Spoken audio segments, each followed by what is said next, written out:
Games, Paris 2024. With Kelly Keats. On BBC Radio 5 Live.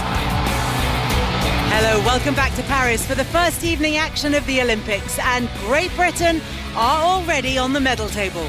It's going to be a bronze for Great Britain on day one of the Olympic Games in Paris, and it's going to be Britain's first ever female synchro diving medal. It's going to be oh so close. Henderson guaranteed a bronze, but will it be silver? Here comes Dygert. It's third. Henderson wins silver. What an achievement for Britain. Laura Collett and her horse London 52 set a new Olympic record today. They scored 17.5 in the eventing. Team GB's men's gymnasts are in a really good position to qualify for both team and individual finals.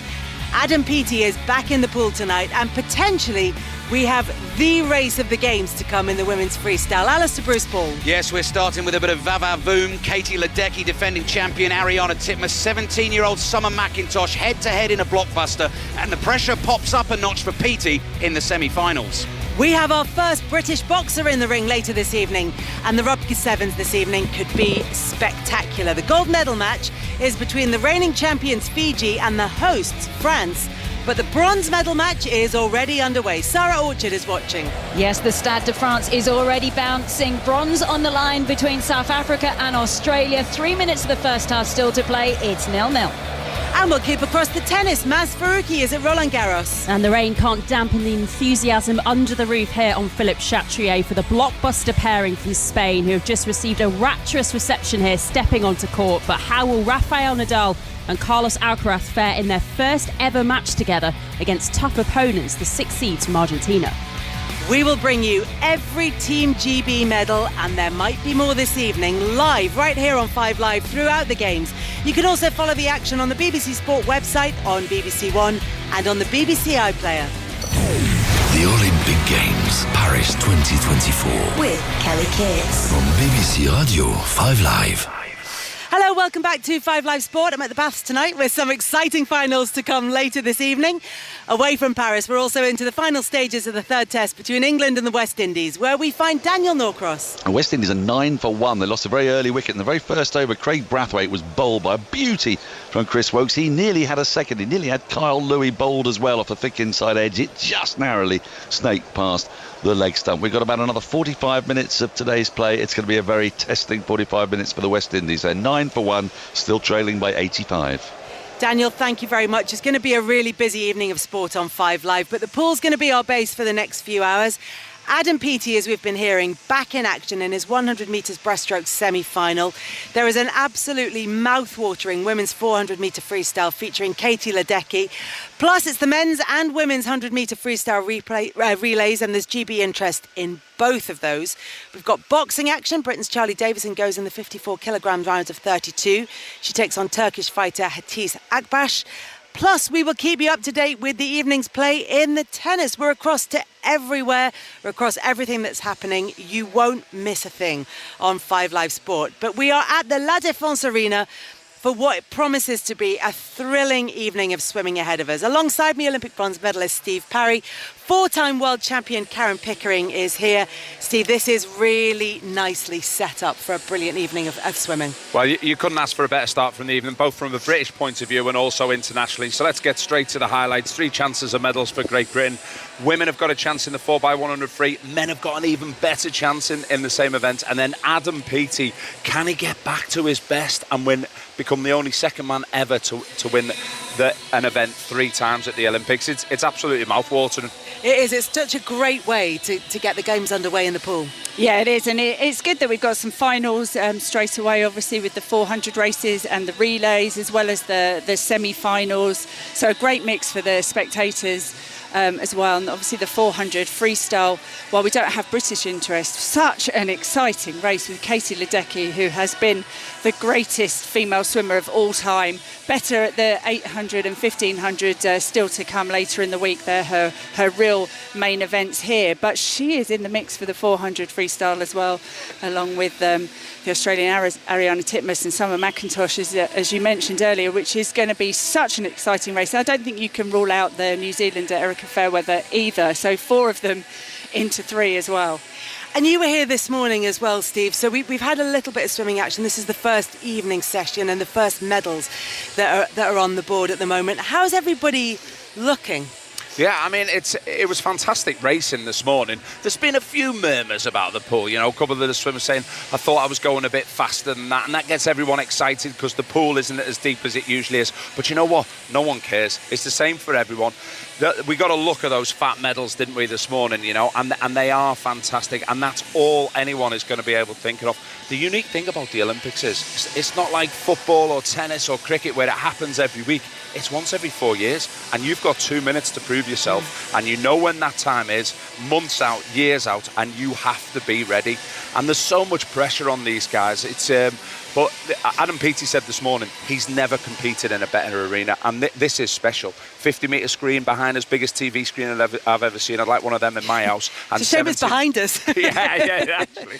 And 17,000 people coming in to watch. The atmosphere was great this morning. So it's worth giving you a layout, and Alistair Bruce-Ball will describe it better a little bit later on, but there is one whole wall that's given over to the media along the length of the pool, and this is pretty much the halfway line of the rugby pitch that is normally inside this arena, and so the rest of it in front of us are sort of your traditional kind of sports seating all the way along, and it's going to be fantastic for the swimmers when they come out. But what struck me, Karen, coming in here is almost that as huge an event as this is, and as much as there is at stake, and as much as this 4-year build-up to come to these games, is the ordinariness of it at this stage, where, you know, the swimmers have got their allotted slots, they come in for a warm-up in the Olympic pool, but it's quiet now. There's just that sense of momentum building. Yeah, it's interesting because that's what the athletes strive for, is to make it normal. Yes, there's so much going on, and the build-up, and the guys getting their kit, the kitting out days, and the amount of kit they get, and the arrival at the village. There's so much pomp and ceremony and excitement, but ultimately they're doing what they're doing day in, day out, and that's what they have to get back to, remembering it is just a race. They have their lane. It is the same length of pool. They're doing the same number of lengths, the same stroke. Nothing has changed, and it's really important. One of the main things you're trying to do is bring it back to the simplicity of what their sport is. And yet we could see something really special this evening in the pool. Look, as much as we're looking forward to what's going to happen this evening, to what's going to happen across the week here at the La Défense Arena, there is someone who's been a huge part of the swimming team at 5 Live Sport in particular, who isn't here tonight, Karen. Yeah, that's right. And if you listen to and love your swimming, you'll know that the voice of swimming for over 10 years has been John Hunt, and we really, more than anything, wish that circumstances were different and that he could be with us, calling these races as he has done so iconically over the past few years. Yeah, I just want John to know that we're thinking of him, and Amy here down at the pool. Also, 5 Live family miss him out here at the games. And I know that I'm speaking for everyone in the swimming community by sending our love out to John. Yeah, lots of love to John Hunt, and ahead of what promises to be the kind of night of swimming that he would really love to be a part of. We'll be back at the La Défense Arena, and we'll bring you all the action of what promises to be a spectacular night this evening. But as we heard from Sarah Orchard earlier, the Rugby Sevens bronze medal match between South Africa and Australia is already underway. So let's join for second half commentary with Sarah, who's alongside Tom Vandel. Thank you so much, Kelly. Yes, welcome. We are watching all the action at the Stade de France. 69,000 fans waiting in expectation for a very special gold medal match coming up at 6:45 between France and Fiji. But there is a bronze medal to be decided in front of myself and Tom Vandel right now. It is South Africa 5, Australia 7. We've got 5.5 minutes left to play of this bronze medal match. Australia, Tom Vandel, are just holding on to this, but there's nothing between it. No, it is. It's just as tight as the semi-finals were. It's it's all to play for. Australia obviously just leading South Africa 7-5. And again, those conditions, they're playing havoc again. The skills have been a little bit sloppy, but it'll come down to one moment again, I think, in this game. Of course, Tom Van Dale won silver with England at the Commonwealth Games. This is about the Olympics. They didn't have Olympic sevens in your day, did they, Tom? And it has made such an impact on the Games. Only its third outing as South Africa breakaway down the far side right wing. It's Tristan Lade who scored an important try in the semi-finals, and eventually it pops up, and it is South Africa who score. They score it in the end through Zane Davids, and that puts them back in the lead. But we are going to go for a check here with the television match official first. Yeah, and it was great skill. It was a great half break on the outside, ball back on the inside, and it looked great skill just to sort of kick it forward and then diving it over the try line. I think that's going to be a try. I think it'll be a try. Okay, well, we're going to have to wait and see. They do something in rugby sevens at the Olympics that if you're a regular watcher of rugby 15s, you won't always see, and that is the fact that you actually get to hear the referee talking out loud over the tannoy inside the stadium. It's quite popular, actually. Yeah, and I think it's gone down really well. I think it's something they should look at the top level of the game, in the English Premiership, at international matches. And it just involves the crowd, doesn't it, even more? And with the crowd that you've got here, they can react to everything. They feel more part of the game. OK, well, they're not actually reviewing the try at the moment. They're reviewing a tackle from the Australian captain, Nick Malouf, about whether he went in high. They're going to say, yes, he did. And it's a bad shot because this is going to be a red card for Nick Malouf, the Australian captain. His Olympics is over with 4 minutes and 50 seconds left to play of this bronze medal match. That means Australia have to play this out now with just 6 men on the field, and they trail 10-5. Yeah, and you can't underestimate how big an impact that's going to be. 6 men. It's hard enough with 7 men, but to lose your captain, your talisman, for the last couple of minutes of this game against the South Africa side, who seem to be on top now, is going to be tough. It's going to be tough for Australia. This is going to be really hard. So the try was definitely given then. It was Zane Davids who went over in the end. Australia have a mountain to climb now. If it was a yellow card, he'd be able to come back onto the field after 2 minutes. No, it's a red card. That means it is all over. I mean, there is an appeal system also at the Olympics, but it doesn't matter. It's their final match as we just get the conversion coming into the stadium here. So South Africa go over, and they are in such a good position now. They were bronze medalists back in Rio in 2016. They finished 5th in Tokyo. Australia have never made the podium at the Olympic Games.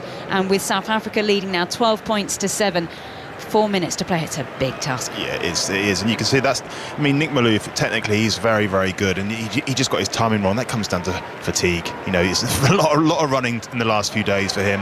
And you can see now. They're going to break away again, South Africa. Davids goes over again. And Australia are going to start hiding behind the couch. Yeah, you can see 6 men, they've lost their captain, and South Africa now are going to go after everything, and they can smell blood. They're going to go for it.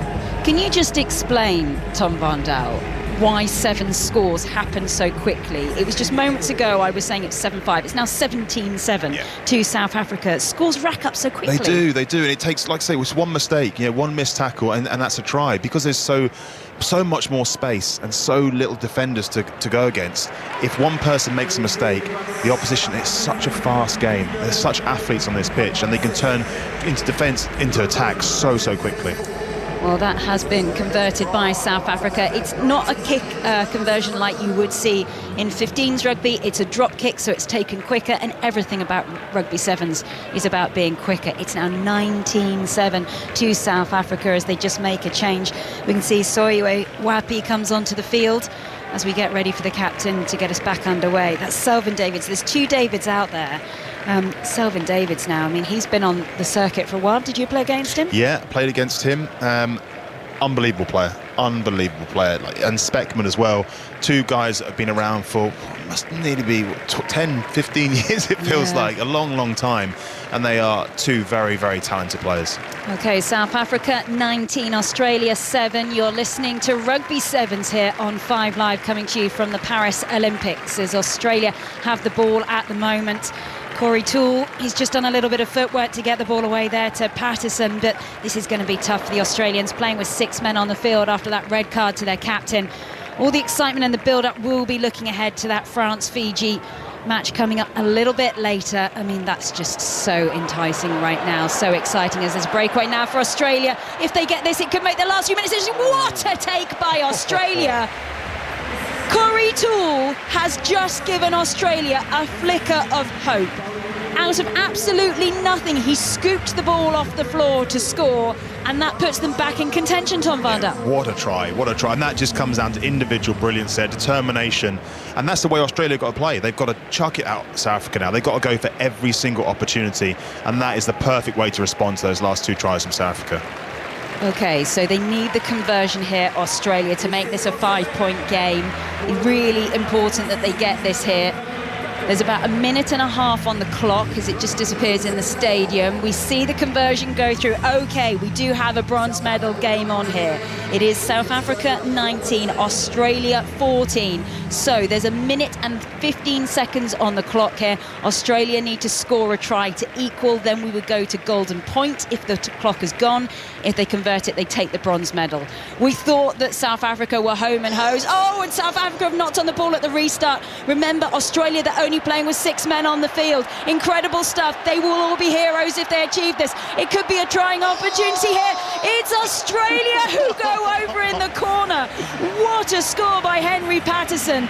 South Africa completely mucked up the restart. It's now all even, 19 points apiece, but they've got to get the conversion. They have to get the conversion. If they get the conversion, what a comeback from Australia. I was writing them off literally 30 seconds ago, and you said how quickly the game can change. That's 2 quick scores in 45 seconds, and they've got a chance of going on to win the game with 6 players as well. Okay, 26 seconds on the clock. Roach, if he gets this, no, he's going to miss it. It's going to go to the left-hand side of the upright. So, okay, there's still 15 seconds of the bronze medal match to play. Once that time has elapsed, if the score is still like this, highly likely to be after the restart, it means we go to golden point, sudden death. Any point wins the bronze medal. Yeah, and it's all about this restart now. They've got to get the restart right, regather it, and go on and score this try. There's the hooter. I think they are going to have to go for the restart.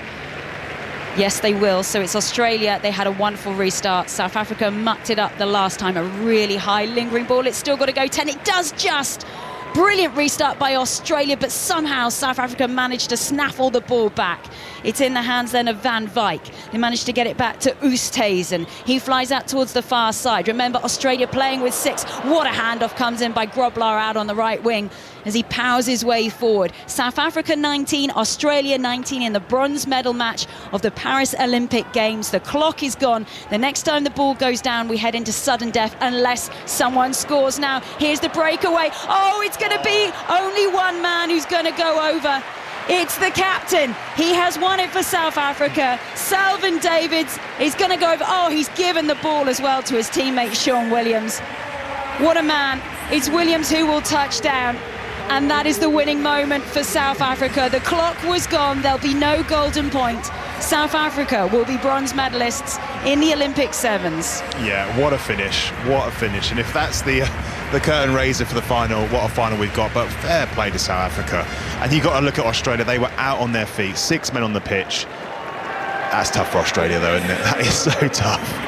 Oh, my goodness. What did we see? I mean, credit to Australia for fighting back. They looked like they completely left the building. They were down to 6 men after their captain was red-carded, but it is the South Africans who win the bronze medal.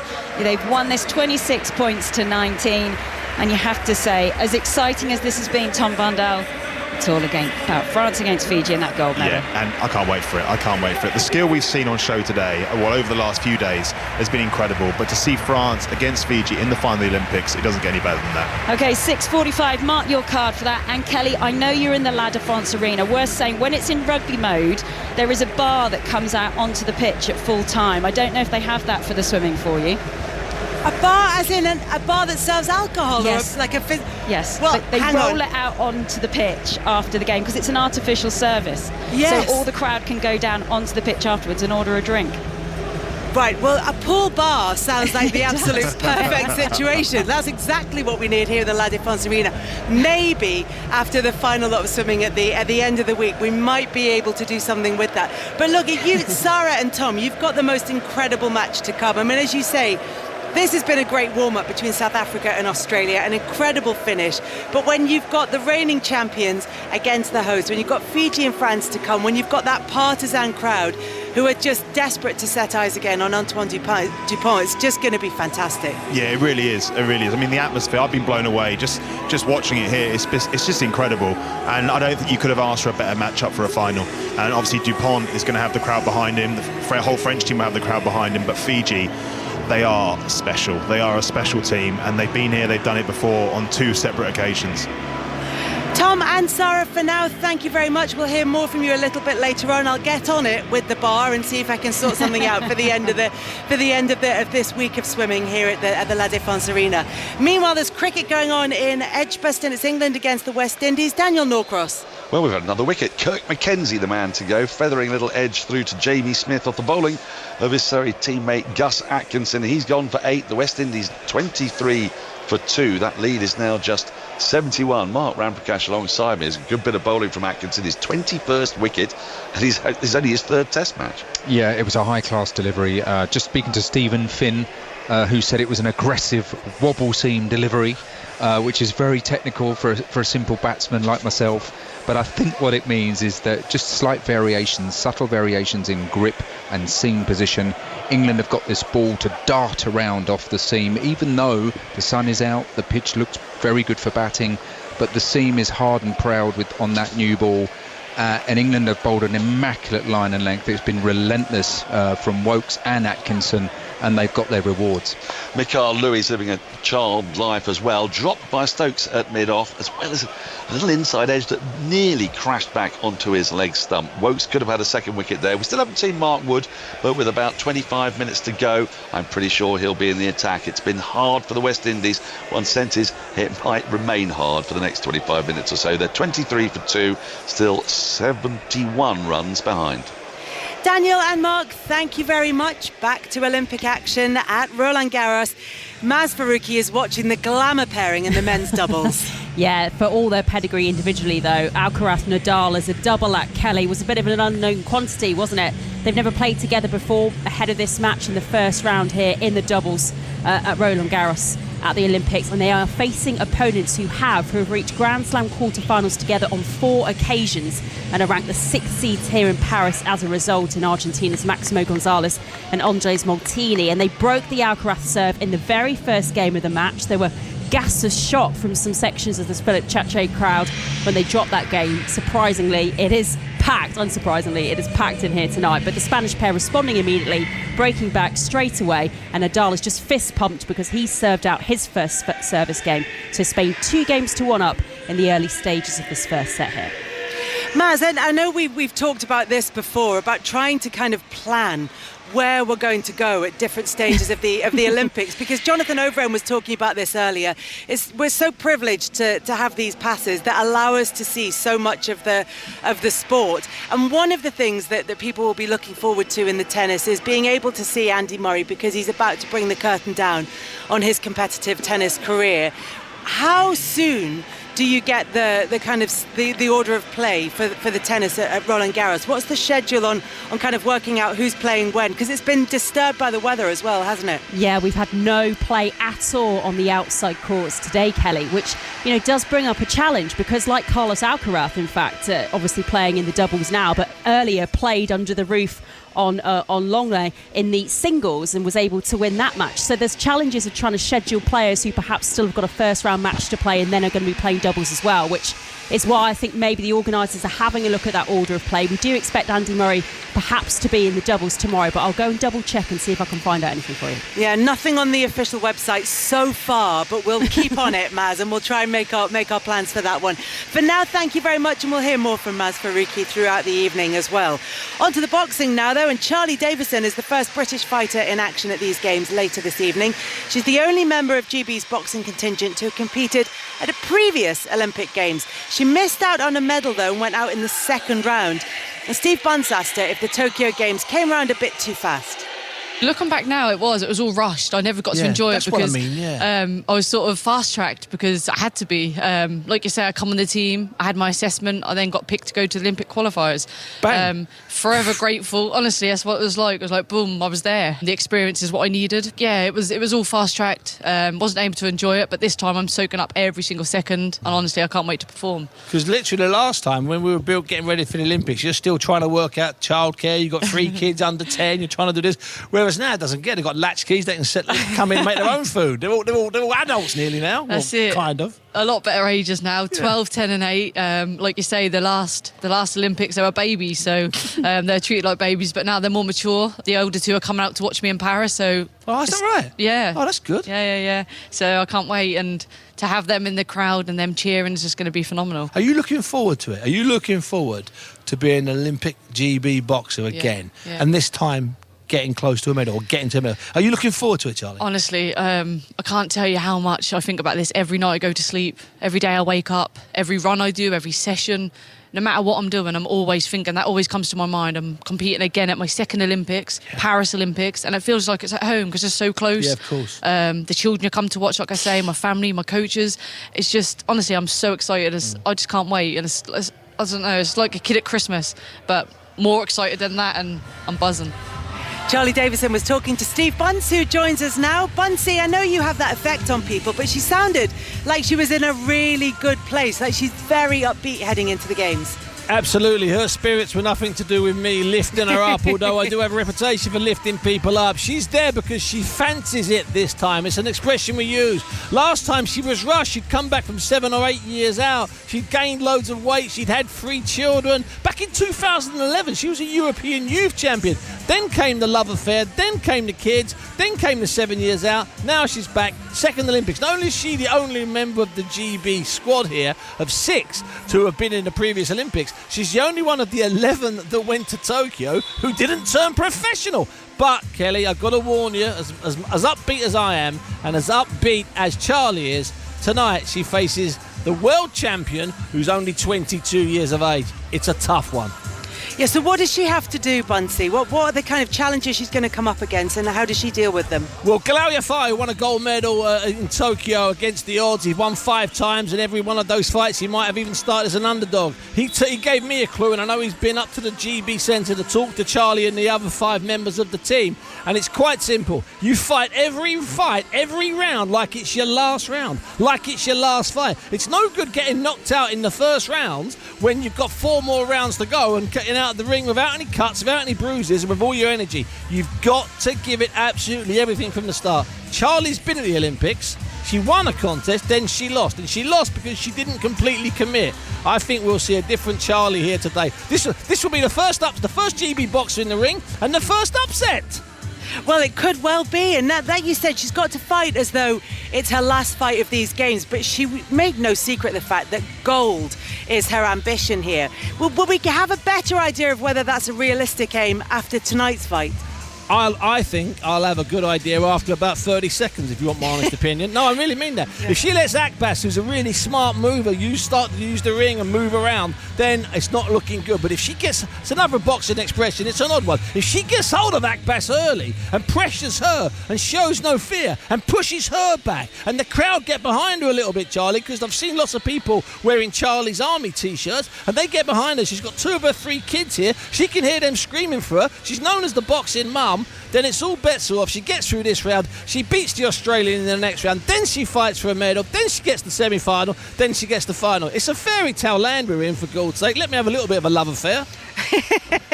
But she said 2 of her kids are going to be there. Is that usual in boxing, that children go along and watch their parents in boxing matches? Well, fun enough, back in Rio, Michael Conlan, the great Belfast boxer who got disgracefully lost in a fight that turned out to be fixed. It was adjudged to have been fixed, and loads of people were sacked. He had his newborn child up in the crowd, so it's not that common. However, when Katie Taylor famously lost also in Rio to a Finnish woman called Mira Potkinen, she'd had about 8 years out. She'd had 5 kids in the absence, and I think 2 of her kids are out in Rio. So it's becoming increasingly popular for children of the boxers to be in the arena.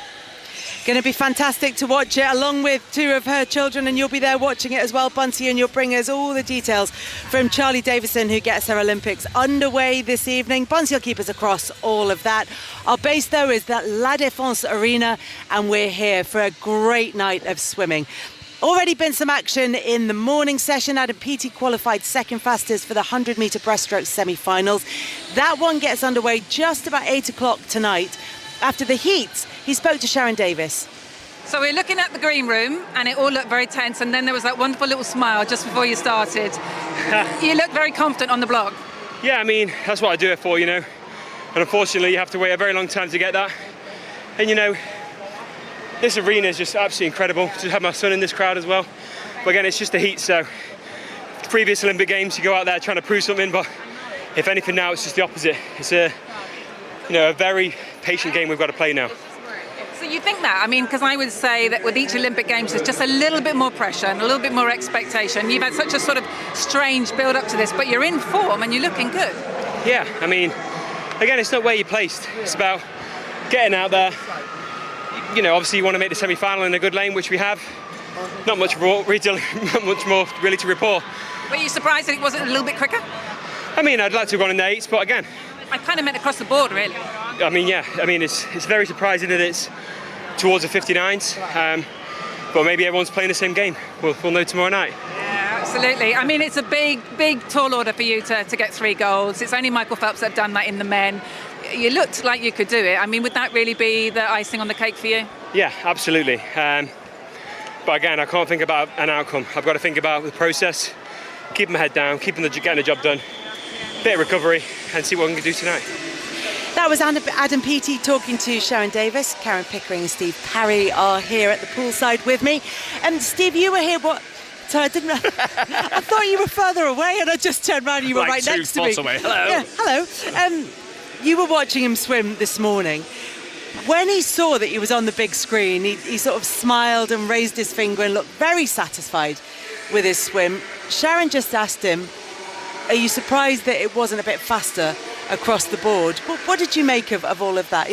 What do you make of how happy he's saying he is and how happy you think he might be? I think the context here is really important. We have been used since 2014 Glasgow Commonwealth Games of seeing Adam Peaty destroy all before him. And I don't mean just winning races, I mean dominating races, winning by body lengths. There's an amazing picture from 2016 in Rio where Adam won by nearly 3 metres. He absolutely has dominated the event for years, done everything there ever was to do in the event, break world records, 3-peats at Europeans, Worlds. I mean, it'd take me half an hour to go through everything that he's done, but there's a chink in his armour. And that I've seen him at the Commonwealth Games when we were out in Australia, when Cameron van der Berg got on his shoulder and he started to tie up. Adam Peaty's at his best when he's looking smooth and powerful. And I saw this morning in that last 15-20 metres, he seemed to start to tie up and rush his stroke a little bit. And I hope we see a different Adam tonight, where it does say stay smooth and strong, because that's a sign to me that there's a bit of nervousness when he's swimming. So yeah, the time wasn't brilliant, but I think we can discount the time because compared to the rest of the fields, everyone else was a little bit slower. I'll be worried if they're going 58 lows tonight and he doesn't move it on. Yeah, like you said, it was second fastest time in the heats. But Karen, you noticed that when you were watching the times come through. I know you were working on the diving this morning, but even when you saw the times come through, you said it just doesn't look that fast. Yeah, my first reaction to a lot of the times across the board was that was a slow set of heats this morning on all the strokes.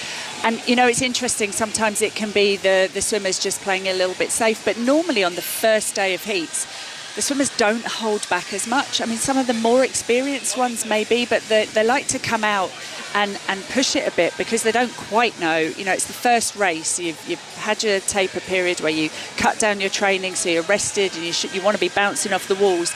But until you've done your first race, you don't really know where you are. And so I found it interesting when I looked. I was like, okay, that's not that quick. And no one was. So then you just have to think, ultimately, it's not about times, world records, Olympic records. It's not about that. It's about touching the wall first. And so, Adam's gone into this semi-final as the second fastest, and albeit on a time that he probably could have done in his sleep 4 or 5 years ago. You know, I think he first broke a minute some 11 years ago, something like that. So, you know, but that's all irrelevant, and he'll know that. And as much as everybody's feeling where they are, he in particular will be trying to just work out where he is in terms of being in Olympics mode, because of the break he's had, because of the work he's done on his mental health, because of his shifting of priorities in the build-up to these games. Yeah, and there's levels, isn't there, to the Olympics. I couldn't be prouder of having an Olympic medal 20 years ago. But then you've got Olympic champions, and then you've got multiple Olympic medal winners. But now we're talking about the greatest in our sport ever. And that's the opportunity that Adam's got in front of him over the next 24 hours. And he knows our sport. He understands it better than most. And imagine being able to join Michael Phelps in the same breath. The greatest of all time in our sport. And I think Adam wants that. I think Adam wants the legendary status. I just think there's a lot of stuff that's got in his way in this last Olympic cycle. It's not just the mental health issues that he's been very open about and brilliant in broaching with the wrestlers, talking about alcohol, you know, turning to alcohol to numb the pain because of all the pressure that he put on himself. But he actually broke his foot as well, and then he's had a personal issue as well, where he's broken up with the mother of his child. That's not easy to deal with as well. And in amongst all of that, he's trying to achieve this feat. And I just hope, you know, naturally I hope that he can do the business. But let's be clear, a medal of any colour for Adam Peaty will be a huge success at this Games. Just a mention for James Wilby as well this morning. Swam a season's best time this morning. He's no slouch. He's going next to Wilby tonight, and he hates the fact that it's the Adam Peaty show. He's been in his shadow all the time. He'll want to stick it to Adam tonight as well. Yeah, an extra little story that's just kind of starting to develop ahead of that race. But look, just quickly on the other big race, and okay, it's not featuring the Brits, but the women's 400 metre freestyle is just going to be fantastic. Karen, just outline the sort of the level of competition that we could see in that race. Well, over the 400 freestyle, the Katie Ledecky, Ariane Titmus and Summer McIntosh, who are the three big names going in that, have all held the world record. They're all in the pool, all going for that title. Summer McIntosh only 17, Katie Ledecky 10 years older than her. And obviously her legacy since 2012, where she took the Olympic title, has been extraordinary. She is better over the 8 and the 15, but she's going in as a fastest qualifier after the heats. And she is a dangerous competitor just because of how many races she's won. Ariane Titmus, we know, is fierce. Her training is pretty brutal. We often see her coach, who's very, very passionate, jumping around on the poolside, Dean Boxall. She talks about how tough he is on her, but that she needs that. It's exactly what she needs to be able to beat Katie Ledecky. And then you've got Erica Fairweather as well, the New Zealander, who's probably not getting the mentions she deserves, but she absolutely can be one of the swimmers who gets on the podium. Yeah, can't write her off, can you, Steve? Well, I have done a couple of times before. She's ended up with world medals. I don't fancy her for that tonight, by the way. Ledecky looked like she meant business this morning. Yeah. It's a huge one, and we'll be bringing coverage of that to you on 5 Live Sport this evening. We're going to keep building up to a big night of swimming at the La Défense Arena. Just some news that's breaking, some Olympic news that's breaking, which is that FIFA have issued a 6-point deduction to Canada at the Olympic Women's Football Tournament following the flying of a drone over New Zealand's training session on Monday. The Canada manager, Bev Priestman, has been suspended from taking part in any football-related activity for a year, along with her assistant Jasmine Manda and analyst Joseph Lombardi. We'll bring you more on this across the evening as and when we have it. Julien Laurent is at the rugby sevens for this evening's game between Fiji and France, which promises to be fantastic. We already saw a brilliant bronze medal game between South Africa and Australia. But Jules, the crowd are waiting for Antoine Dupont. They're waiting to see the hosts in action against the holders. How's the Stade de France looking? It's sounding fantastic. Oh, Kelly, it's amazing, really. And you can hear them saying "Who doesn't jump is not French," which is a famous song that they sing. And the two teams have just arrived on the pitch, I guess, for the anthems now. But it's electric here. It sounds absolutely electric, and we'll be bringing you lots of build-up to that one, as France could potentially get their first gold medal. It's going to be tricky against Fiji. We've got commentary of that coming up for you on 5 Live Sports with Sarah Orchard and Tom Varndell.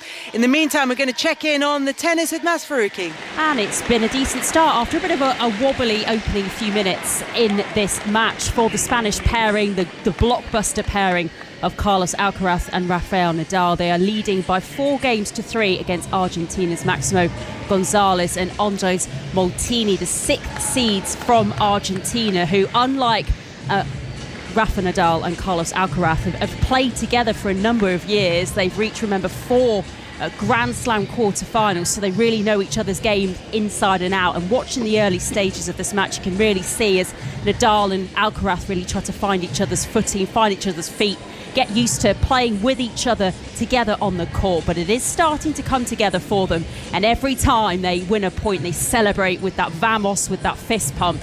So both of them really up for this one. And yes, at the moment, with a slight advantage, 4-3 they lead in the first set of this doubles first round match here on Philippe Chatrier.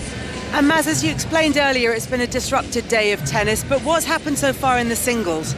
Well, Carlos Alcaraz, I mentioned earlier that he was actually playing in the singles, and he did win earlier. It was a straight sets win for him against Hadi Habib of Lebanon over on Long Court.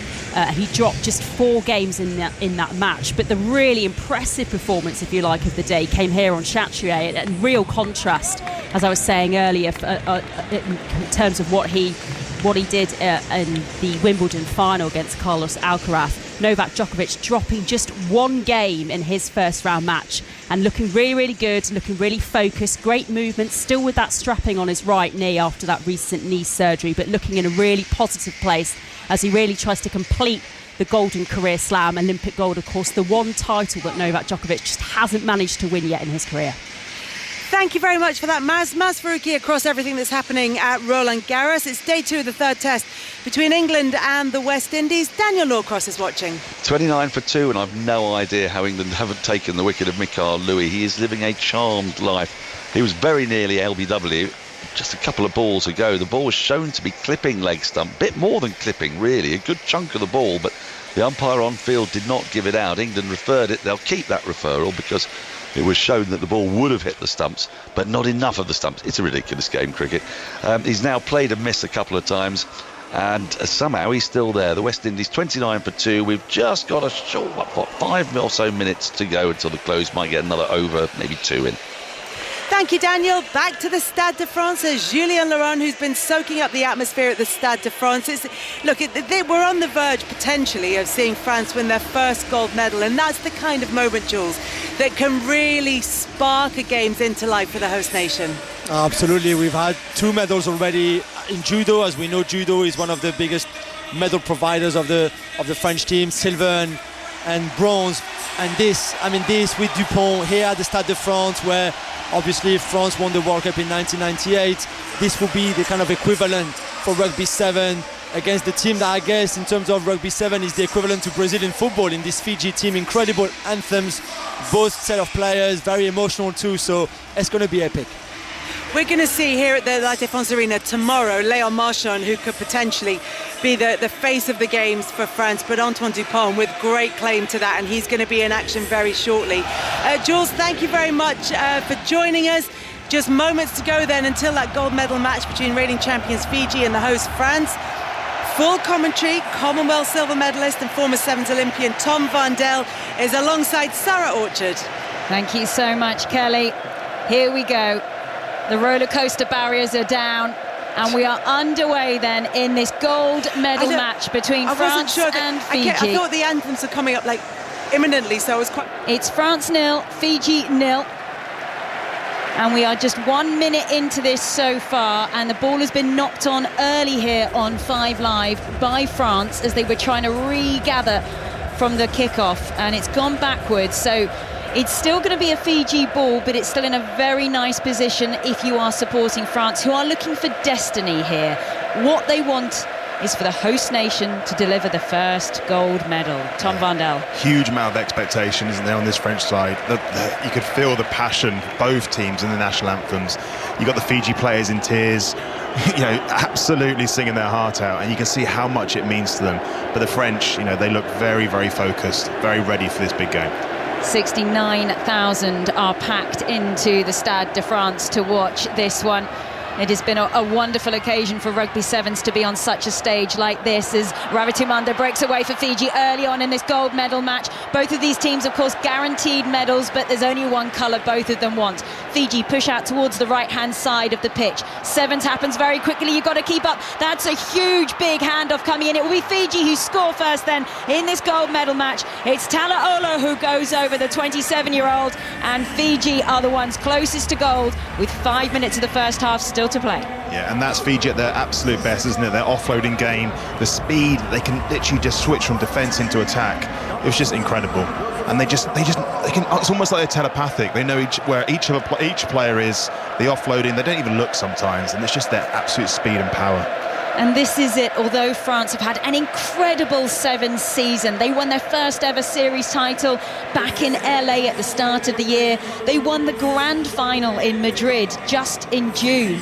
But when it comes to Fiji in their pomp, it's different gravy as the ball is kicked over then by Fiji. They now lead 7-0 in the Olympic final.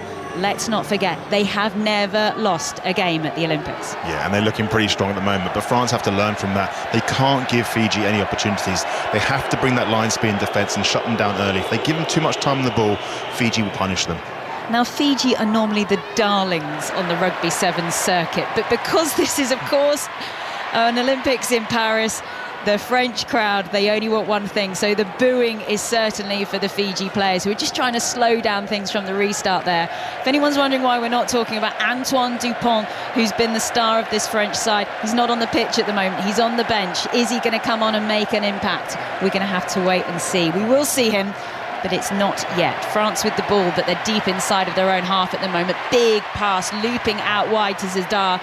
He has to go through heavy Fijian traffic to make his metres, but Fiji with the high tackle and a penalty to France. Yeah, and France, all they're going to be looking to do here is just hold on to the ball, keep breaking down the Fijian side. The French fitness is probably better than the Fijians. What the Fijians have is that flair, that ability to change from defence into attack very, very quickly. If France can control that possession and build into it like they did in the semi-final, it's theirs to play for. Alain Le Bleu sings out once again around the Stade de France. It's, of course, the third day of Rugby Sevens actions. It all started on Wednesday. Day 2 was Thursday. They had a break yesterday when the opening ceremony was on. There's still 3 days of women's competition to come. The GB women will be in action. Of course, Great Britain's men didn't qualify for this men's Olympic tournament as the ball now is back in French hands at the right end of the field. They want to go forwards, but at the moment it is a flood of Fijian tackles that's holding them back. But they're going to come back for another penalty here. Fiji, they're ill-disciplined. If they do have one slight frailty, that is the problem. Yeah, definitely. That's why France need to hold on to the ball, because they will get penalties from Fiji. Fiji like to come off the line. They come off the line very, very quickly, and that's where they do get caught out on the offsides. And that's where France need to just keep hold on to the ball, keep building that pressure, and the opportunities will come. Tom Vandel here with us on 5 Live, silver medalist with England at the Commonwealth Games. This is an Olympic final. France 0, Fiji 7. The host nation expects as France lose the ball in the contact from the restart, and Fiji, they're off once again. This time it's in Talaolo. Hands. He is the try scorer, but he's lost the ball forward in contact. Ball in the middle of the field. Here come France once again. There's always seems to be an extra Fijian tackler somewhere, everywhere that the French turn, as they finally manage to find space for Timo. He's got support on his shoulder. If he gets it away, it's going to be over then. Sefo will score. It's actually Joseph who goes over. France are in the mix in the Olympic final. A conversion to come, but they get their try through Joseph. It's France 5, Fiji 7. Yeah, and there we go. France holding on to the ball. But what we're seeing here from Fiji, they are frantic in defence. They're trying to make the big hit every single time. And if France are able to get off those little offloads, there's the gaps. And that was perfect play there from the French side. Okay, ball going over there by Jefferson Lee. Joseph plays his rugby mainly at Perpignan, but has been concentrating on sevens recently. Has a lot of these players. Ball finally gets kicked through from the conversion. So France are level in the Olympic final. France 7, Fiji 7. Oh, there's still so far to go. We were talking about this in the bronze medal match between South Africa and Australia. It looked like South Africa had won their bronze medal. They were home and hose. All of a sudden, Australia came back and levelled. Yeah, and it happens so quickly, doesn't it, in sevens? You can be completely out, down and out, and then suddenly you've got 2 quick scores and you're back in the game. And this final so far has been so exciting.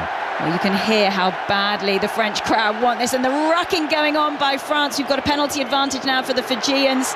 France thought they'd managed to break away, but the French are offside, and Fiji just get a moment to breathe after some relentless defence coming in from France. Yeah, they have. Both teams are going so hard in defence. They're going for every single every single loose ball. They're not giving away anything at the moment, and it will, like every game we've had so far today, it will come down to the small moments. You know, when they're dropping off one tackle, one knock on, it's going to be very, very tight. Oh, we get all the shots on the big screen of Antoine Dupont warming up on the sidelines. There's still 20 seconds left of the first half still to play. France 7, Fiji 7, as the ball's taken towards the near side of the field and they get ready to throw it in. Worth saying there's quite a few dignitaries who've been in around the sevens today. Princess Anne in the crowd, she's been spotted. But of course this is also rugby sevens. As the ball goes down, they'll restart with a scrum. There's always a little bit of fancy dress at the sevens. Yeah. Hong Kong especially was always a good one. Okay, so far I have spotted Asterix and Obelix in the crowd, the Teletubbies, and I have seen Where's Wally as well, but I think I've seen more than one, which is always very confusing. You're not missing any rugby because they're just resetting the scrum. The booing is because any decision that goes against France, the crowd like to let the referee know. Yeah, sevens tournaments, wherever you are in the world, they are always good fun. The crowd always get involved. It's always a big party atmosphere. I mean, I think the Olympics has been a fantastic showcase of what that's all about. Okay, it is a Fiji scrum. It's inside of their own half. And finally, they do get away with the ball. Didier Nkanang is trying to tackle his opposite number and get it away from the Fijian scrum half. Big push going in there. Another penalty to Fiji. Now, France going to have to be careful. That's a couple of penalties in quick succession. Fiji try to go quickly, but there's too much heavy traffic, and the referee wants it to be taken in the right place. Yeah, and you can see both teams are playing on the edge. They're pushing their boundaries a little bit. Obviously, a little bit of ill discipline, slowing down the game a little bit, which probably goes in Fiji's favour, if I'm honest, because France want to keep the game moving. They want to tire out these Fijians. Well, the clock is gone for the first half, but because it's been penalties, it will keep playing. So Fiji wants something out of this. Ravitumanda has the ball. He's done well to not knock that on in the tackle as well. Fiji on the halfway line, just bring it back to their own 10 metre. Nearly 2 extra minutes played of this first half so far as they try and get the offload away. That's great over the top there by France to get the ball, but it was knocked on in the process. That will be the first half of the gold medal match. It is France 7, Fiji 7. There's still 7 minutes to decide a gold medal. Kelly Cates. Thank you very much for that, Sarah. Let's check in on the final stages of the cricket with Daniel Norcross. It's stumps on the second day. The West Indies are 33 for 2. Athanaze has 5. Mikael Louis has 18. I have no idea how Mikael Louis is still there. He's been dropped. He should have been given out LBW. He was nearly bowled. But he has survived. The West Indies survived to fight another day. This after England scored 376. A magnificent knock from Jamie Smith of 95. 87 from Joe Root, half century also from Ben Stokes and Chris Wokes. That gave them a lead of 94. They still have a lead of 61. The West Indies only 8 wickets in hand. England will be looking to wrap up the game tomorrow if they can. For the West Indies, well, they're going to need a lead of at least 250, and that seems a long way away. Close of play, the West Indies 33 for 2. Daniel, thank you very much for that. Julien Laurent is watching events at the Stade de France. Is the Rugby Sevens gold medal match living up to expectation, Jules? Oh, so good that first half. Kelly, I mean, I don't know anything about Rugby 7, to be honest with you, but this is just great. I mean, the DJs are great.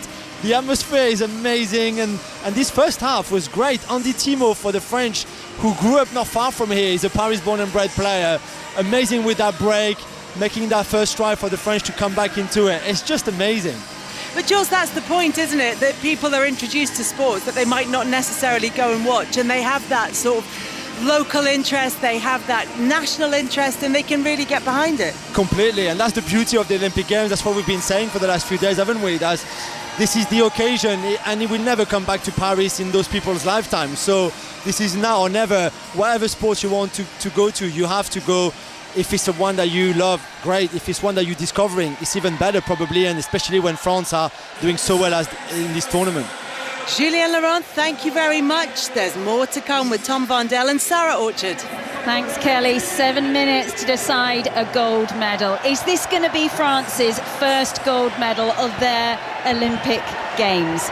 They've definitely got a medal. They've already won medals today in the judo. They've got a silver and a bronze. Is it going to be silver in rugby, or is it going to be the fairy tale that they set out for? Can they bring down the incredible mountain of rugby sevens that is the Fiji side? They are the double Olympic champions. They've never lost a game at the Olympics. We are tied up. 7 points apiece. France 7, Fiji 7. And Dupont's on the pitch, and he's off, and he's flying down the left-hand side. Is this his destiny? He is flying. Is he even going to be caught? He's dragged. Oh my goodness, Antoine Dupont, what are you doing? As he pops off the ball. Stunning stuff at the Stade de France. Everywhere goes absolutely crazy as Didier Canang puts France ahead in the gold medal match. You couldn't make it up. He's just come on the field. He makes an incredible break. He's gone past Jerry Tuai as well, the Fiji talisman. That was an incredible start. The kickoff, where Fiji are experts at the kickoff. Fantastic take. And look at Dupont go. Straight down the touchline, outpaces Jerry Tuai, and then the pass back inside. The skill to do that, it's just incredible. And France are up. France are up. Well, we've still got the conversion to come. I mean, the joke about Antoine Dupont, he's known as the 15s captain of France. He's been dipping in and out of the 7s and the 15s this season. The big thing about him in the 7th circuit, he was voted as the rookie of the year, which everyone has found a little bit of a joke on the 7s tour because he's so experienced. But it's the first time he's played 7s. Boy, does he make an impact. Yeah, what he a does. rookie. He does. Yeah, what a rookie. And that is the start that they needed. France up, and they get the conversion as well. Incredible stuff. Right then, so French hearts are beating a little bit harder. It is France 14, Fiji 7. 6 minutes to play at the Stade de France to decide this medal. From the restart, the ball goes out of play on the far side, but it's a mistake at the restart. So from all that excitement, you have to get your restart right. France have mucked that up. Yeah, the restart is so important because it's an opportunity to get the ball back straight away, put the pressure back on the team and go for another try. Fiji are always very, very good at that, and obviously now it's given them the advantage to do a quick tap and go for one their set plays. Right then, they're just getting ready to get back underway. This is 5 Live from the BBC. We will bring you every GB medal as it happens at this Paris Games, but this is a special moment for the host nation. We bring you now the gold medal match between France and Fiji. France leading 14-7 at the moment with 5 minutes still to play. It's a scrum in the middle of the field. It's a Fijian scrum. It pops out the back and it's a Fijian penalty. They want to take it quickly, and this is going to frustrate the Fijians that each time the referee pulls them back. Yeah, they want to go quickly. They want to catch up defence napping a little bit, find the gaps. This French defence is very, very good, very well organised, and Fiji need that quick ball to disrupt that. Okay, interesting decision here by Fiji. So they had the penalty. I think they've opted. They're bringing in for a scrum. And Tom Vandel, talk us why that's a viable option for Fiji in this moment. Because it allows them to run their set piece. You know, when it's a quick tap penalty or a penalty move, you've got all the defenders in the line. You've got a full defensive line to attack against. By having that scrum, it allows them to go to one of their set plays, reduce the amount of defenders on the pitch. Hopefully, there's a bit more space for them. Sevens is all about space. It's the same size rugby pitch as if they were playing 15s. There's just 7 players on the field. Now, our referee is not happy with this scrum at all. There's only 3 men from each side in this scrum whenever they pack down, and he's just having a word with the far side as we just get a shot there of the Fijian bench. I mean, the tension. They've won every single Olympic game they've ever played, and everyone will be awake in Fiji right now. It is just gone, I think, 6 o'clock in the morning in Fiji. I mean, it's rugby breakfast. It is. They haven't slept all night.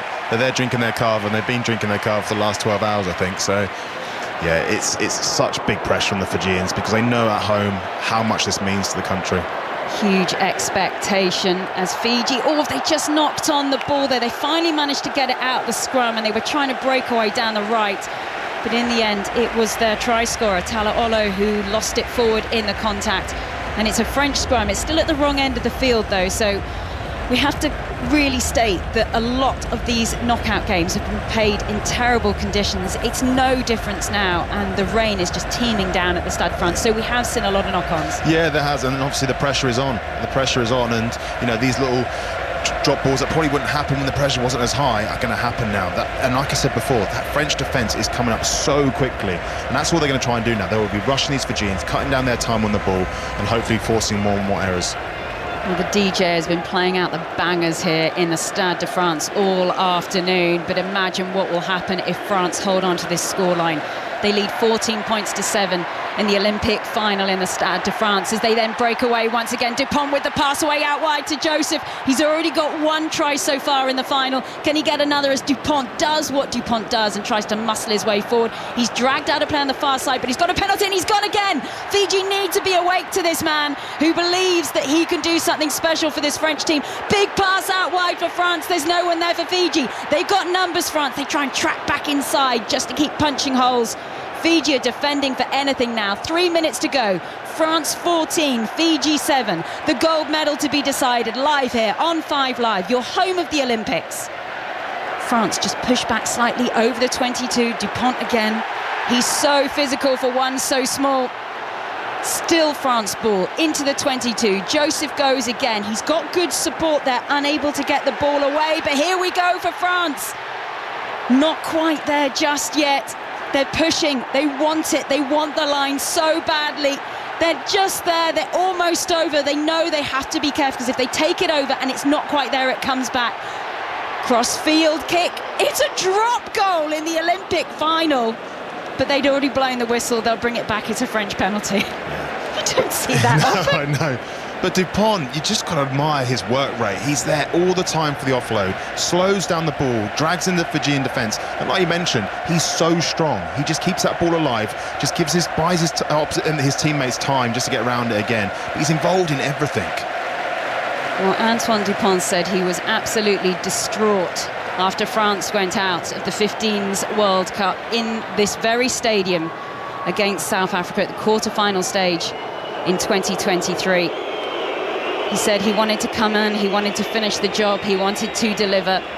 And I have to say, there's a little bit of sportsmanship going on here by Fiji. It's Jerry Tuwai, he's down on the floor. He's just receiving a little bit of treatment. And you have to say, Fiji need to compose themselves. There is less than 2 minutes on the clock. France are ahead. Fiji need the ball back. This is very good for them. Yeah, it is. They need the ball back, and they've never been in this position before. They've never had this much pressure. And obviously now Jerry Tuwai looks like he's going off, or is he not going off? Of course he's not. You know he's not going off the field. He's played a great game there. He's going to get all the boos around the stadium. They're just deciding whether he is. There's a big decision going on here about whether Jerry Tuwai is actually coming off. He is okay. He's now, I think they just wound down the clock. Okay, Jerry Tuwai does eventually go off the field. They bring on in his place in the end, just waiting to see who that is. I think it's Tamani who's come on in his place. Right, France with the penalty. They lead 14-7 in the Olympic final. Less than 2 minutes to play and France are offline. Dupont on the ball. He's not going to snipe that one. They're going to push it out towards the far side wing. They try and cut back inside France. They tried to do it that time through Gondidier Unkanang. He doesn't get there. Dupont is going to come back for another penalty. Fiji have to be careful. Dupont goes on his own! Oh, there it is. Who else would score in the Olympic final than Antoine Dupont? Was that a gold medal try? France 19, Fiji 7. And there it is. The whole crowd been waiting for that one.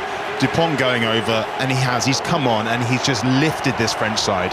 Everything that's been good about France's second half, he's been involved in, and that was just brilliant. Great patient build-up and a great try.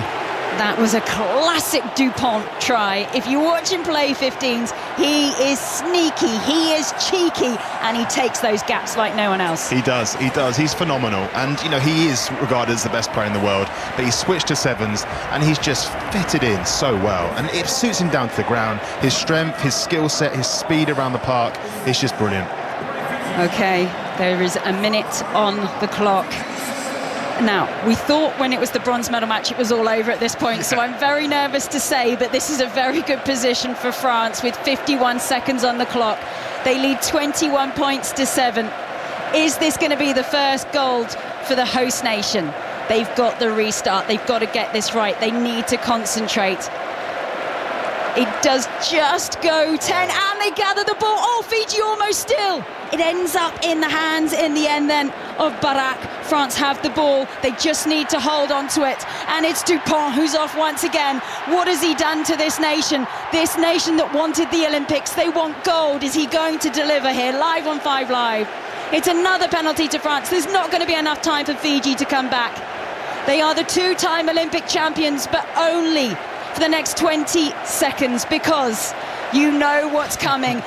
The French bench know what's coming. They're already celebrating. There's 12 seconds left. The host nation will deliver in the rugby sevens. We're still waiting. Fiji can do nothing. They've got to play out these last few seconds. The clock is gone. When the ball goes off, it is all over, and the whole of Paris is about to erupt. Antoine Dupont makes his way over towards the near side. He is about to get the ball in. They know what's going to happen. Do they want to score? Will they just get it off the field? Dupont is there. They're trying to push it over. France 21, Fiji 7. Oh, it's a push-over try! Dupont scores! This is absolute madness at the Stade de France. They finished on a try. France win gold. Their first gold medal of the games. It came in the rugby sevens, and it was all about Antoine Dupont. Yeah, and they went for a driving maul. The cheek of them, the driving maul, and Dupont at the bottom of the maul. That's incredible, and they fully deserve it. What a performance. That was the best team performance we've seen in this tournament so far. They say their best till last. They've outclassed Fiji, and do you know what? Antoine Dupont, take a bow. Fiji are distraught. They're down on their knees across the whole of the stadium. There are tears across every French player's face. They are tears of delight. There are huge smiles. It was their destiny, and it was Antoine Dupont who delivered. Yes, of course, it's a team effort, but he will be the headline across Paris for the rest of this games. I can tell you now, Kelly, he is going to be involved in that closing ceremony. Of course he is, but that is the first gold medal for France. It comes in the rugby sevens as they beat Fiji. Thank you very much for that, Sarah and Tom. I've just said hello to Snoop Dogg. He's just walked past up the stairs ahead of me, and I just looked over. Anyway, I thought I'd tell you, I was a little bit discombobulated.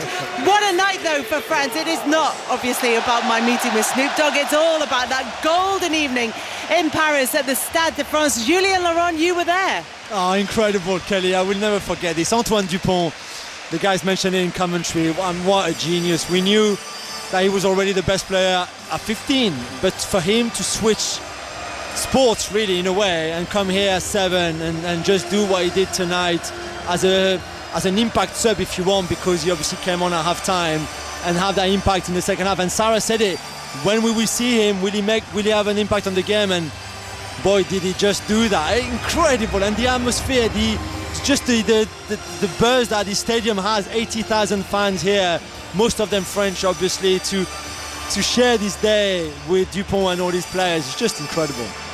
Has been just incredible. And what's French for golden boy, Jules? Le garçon en or, we would say, I guess. But you know the thing about Dupont, he's very good at everything. There's not a sport that the guy touches where he's not good at. Golf, badminton, squash, football, rugby 15, rugby 7. He's just that kind of guy, really. And what an incredible journey for him through 15 first and everything that he's won. Imagine that he won the French title with Toulouse this year. Okay, we mentioned the World Cup, that was a big disappointment here, but the French title, the European title, and now this gold medal as well. There's just nothing that he doesn't do when he doesn't succeed. Julien Laurent, Sarah Orchard, Tom Vandel, thank you very much for bringing us the news of France's first gold medal of this Paris Olympics. We will be back to round up all the sevens action after the boxing has finished, but we're going to head to the North Paris Arena now. Charley Davison is underway, and Bunsey, she lost the first round. How's she getting on in the second? In the second, she's come back a little bit, but she's still trailing as we're going to go into the third round. It's the break here between rounds. Charley Davison, 30, the mum of 3 from Neil Lowestoft. against the brilliant young Turkish fighter, brilliant young Turkish fighter Hatis Akbas, who's just 23. She was fantastic in the first round. In the second, Charley Davison did what we knew Gary Howe would tell her. In the corner now, Gary Howe and Dave Alloway, the coaches, are pushing her shoulders, pushing her head guard, getting her wound up. She's standing up already now in anticipation, knowing this is the most important round of her life. The most important round of her life. She's narrowly behind as we go into this round. She's behind by just 1 point. 5 judges. Each judge scores each round. And she's behind. So that means a total of 10 rounds of 10 judges have added their scores. And only 1 point separates these two fighters. It's all on this 3 minutes. Her entire career. She was at the Tokyo Olympics. It came too soon. She'd had a 7-year break. She'd come back. She wasn't really ready. She won a contest and then lost. She spent 3 years ruminating, 3 years fixing the wrongs of Tokyo, and she's trying to put them right now. She's got 2 minutes and about 20 seconds to put the pressure on this young Turkish woman, who's the current world champion, the world #1. That's how hard the draw was. Charley Davison forcing her back. She leads with her right hand. We call that a southpaw in boxing, and so does Hatis Akbas. Charley Davison just needs to let her hands go. I know that sounds simple. Everybody understands that.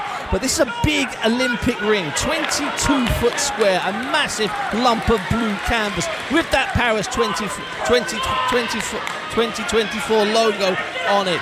Davison needs to just force the fight, go forward. Of course, if you do that, you risk being countered, but that's the only way. You may be able to pick up the chants. It's Charley's army in the arena. They are chanting, Charley, Charley. So far here, with 90 seconds gone, there is nothing in this round. Perhaps Akbas can win it by picking Charley off, and what we want and what we need and what the coaches called for, and they're screaming at her now to come forward, come forward, come forward. I can see them out on the left-hand side of the ring. Charley Davison is 1 minute and 14 seconds away from victory if she can put the pressure on, if she can let her hands go, and if she can have some success. We've waited until 8 p.m. here in France for the first of the 6 GB boxers to get in the ring. We knew it would be a hard ask, but Charley Davison is answering some questions, and she has Akbas forced back into the corner, forced back to the ropes as they exchange punches. Charley landing and landing and landing again as the Turkish boxer gripped.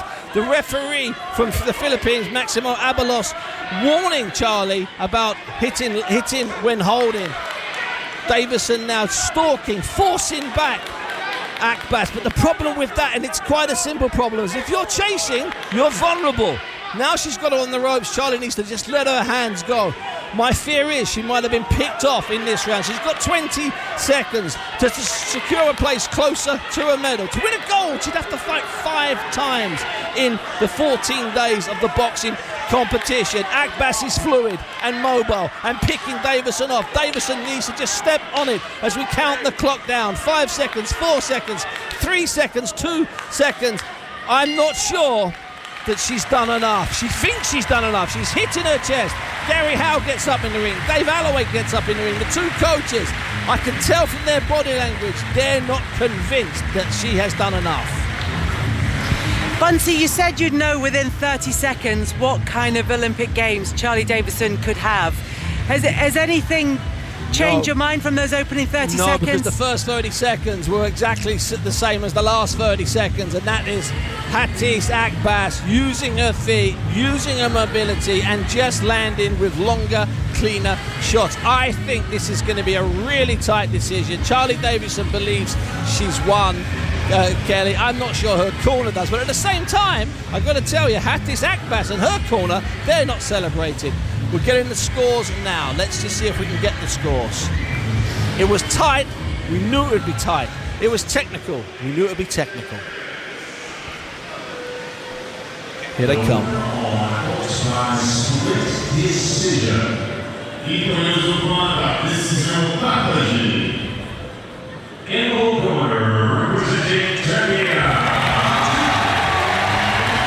Yes, that's it, I'm afraid. Let me just see these scores. It's a split decision. 3-2. Charley Davison's Olympics are over. 3-2. A split decision. Kelly Tahatis Agbas. Charley Davison, the first of the GB boxers, is out. Here inside the La Défense Arena, the swimming pool is lit up, but the rest of the stadium is in darkness. The swimmers have finished their warm-up spaces inside the Olympic pool, and they've now gone off to prepare for this evening's session. There are gold medals on the line. We could be seeing a medal for Adam Peaty this evening. We will bring you that. Adam Peaty could qualify for his medal race tomorrow in the pool this evening. But there is a huge race coming up in the women's 400 metres freestyle, and there are medals on the line. We'll bring you all of that. We'll be back with Steve Bunce very shortly, but we're going to head back to the Stade de France, where France have their first gold medal of this Paris Games, and watching that one for us, Sarah Orchard and Tom Vandel. And Sarah, not only was it a great performance from France's rugby sevens, but also a great performance from a man who wants a claim to being the face of these Olympic Games. Yeah, that's right. We're talking about Antoine Dupont. He is the France 15's captain. He was so disappointed after France crashed out of their home World Cup last year at the quarter-final stage. He came back. He always said he was going to get involved in the sevens, but nobody knew just how good he would be when he switched codes. And I can tell you, Kelly, he has not just excelled, he's taken it to another level. He led them to a victory on the main world stage. They won the grand final. Now they've won Olympic gold, Tom Vandel. It's exceptional what he's done. And the impact he had on that final then, in that second half, first touch of the ball, he makes a break, sets up a try, then goes on to score 2 more tries. It was just, he was the difference, and you can't take that away from him. He was the difference. He's a superstar of the 15s game, and honestly, today he was a superstar of that final.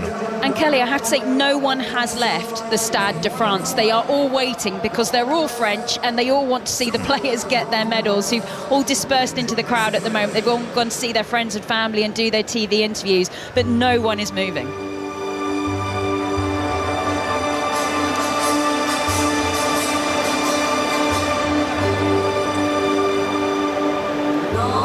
Well, at the moment here we are watching things in the Rugby Sevens stadium. You can hear the singing going on around us at the moment. All sorts going on here on 5 Live. A little bit earlier, it was the big moment for the host nation, France. They won their first gold medal of the Games. They'd had a silver and a bronze earlier in the judo, but it was the Rugby Sevens that delivered. They won 28 points to 7 against Fiji, who are the 2 times Olympic champions. I nearly gave them the third. They were going for a third, but that's the first ever Olympic game that they've actually lost.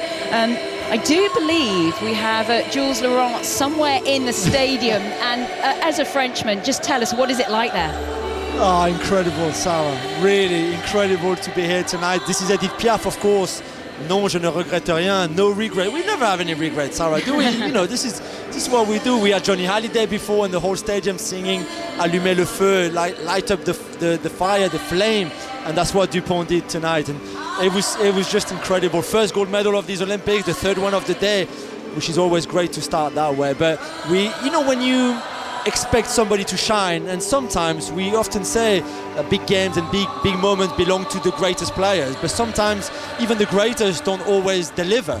But for Dupont to do it, and this is a team that drew their first game against the USA, that never really could look convincing in the group stage, lost to Fiji in their group stage game against them, and then to raise their game in this final tonight is just incredible, and Dupont at the heart of it. It was just perfect.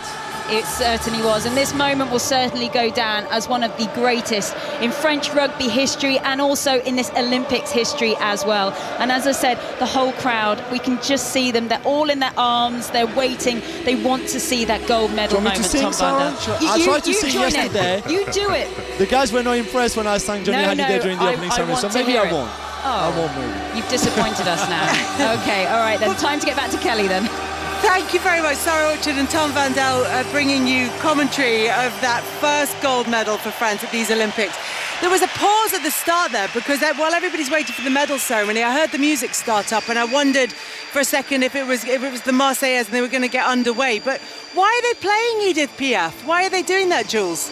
So the one before Johnny Hallyday is a bit of a song of the games, because the songs, and we mentioned Johnny, who's Bunce's favourite singer ever, it seems, yesterday during the opening ceremony, didn't we? And And the song is Allumer le feu, as in light the fire, which is when you win a gold, is so fitting, really. And then Piaf, I guess, because she's obviously Paris born and bred, as we also established yesterday, and she's at the heart of these Olympics. So I think in every stadium they will have those that they use as karaoke, because we can read the words, the lyrics of the songs are on the two big screens here at the Stade de France. So for the people who don't know the song, for example, you can always read on the screen and sing with everybody else. So there's an opportunity for everybody to join in, but we will, before the end of these games, Julian, get you singing along on the radio. Not sure you want to hear whether that. it's Edith Piaf or Johnny Halliday, it's your choice. We'll let you have that much in terms of the decision making. But look, we'll try and get back to you for the anthems, depending on where we are in terms of what's happening here in the pool. And we're also going to check in on what's happening at the tennis. Maz Farouki is at Roland Garros. And it was a vamos from Nadal and a huge grin on the face of Alcaraz at the end of the first set. The Spanish pair taking the first set tie break 7-4 against the Argentina pairing of Maximo Gonzalez and Andres Montini, who, remember, are the more experienced pair in this format. They've played together a couple of years. It's the very first time that Alcaraz and Nadal have played a match together, and the Argentina pair have broken the Spain team's serve at the start of the second set, so they lead 2-love for Alcaraz and Nadal with a set on the board. Maz, thank you very much. We'll keep you across everything that's happening at the Olympics this evening, but our focus is here at the La Défense Arena for the start of the gold medals in the swimming. Huge races coming up this evening. You'll be able to see Adam Peaty back in action. There's also a brilliant race in the women's 400 metres freestyle. Katie Ledecky, Ariana Titmus, Summer McIntosh, all in action in that one. And we've just put the lights on inside the stadium here because we have been in darkness as the DJ has been pumping out the music. There have been the most beautiful illustrations on the big screens that are around here, and we're inside what is normally Racing 92's indoor rugby arena. What they've done is they've divided it right down the middle across where the halfway line would be. This whole side is for the media, and the other three sides are taken by the sort of bowl effect of where the supporters will be. It was empty when we first came in. The swimmers were just going through their final warm-ups. They're now out of the pool.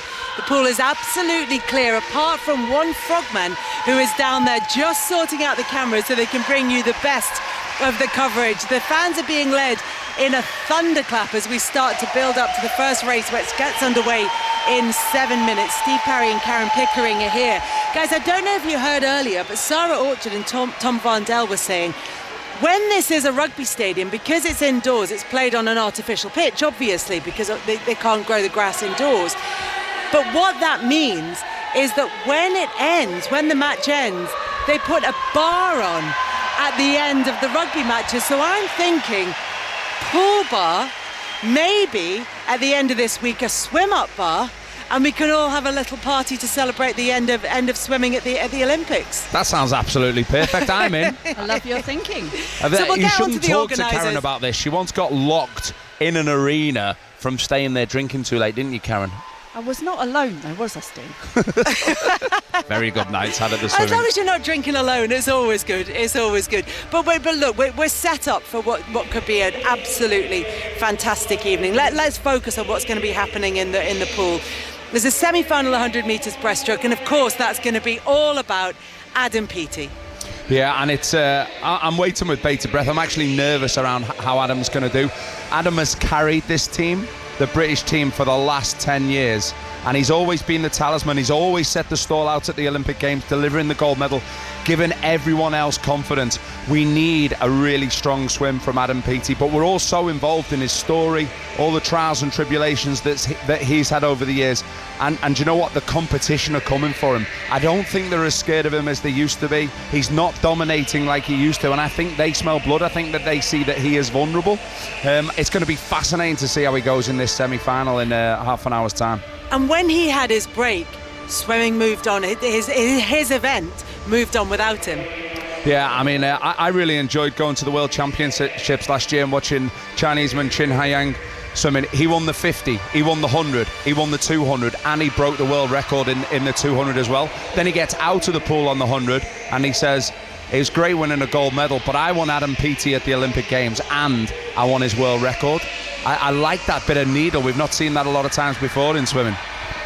Of course, Adam said that that's really one of the reasons that spurred him to get back in the pool, that he hated seeing that. He wanted to be back in. He wanted to be racing.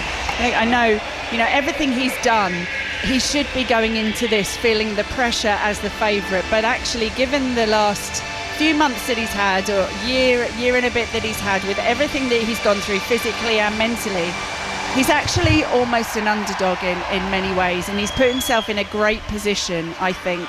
He's been on superb form, set the fastest time in the world this year earlier at the trials. So I think he's put himself in a fantastic position.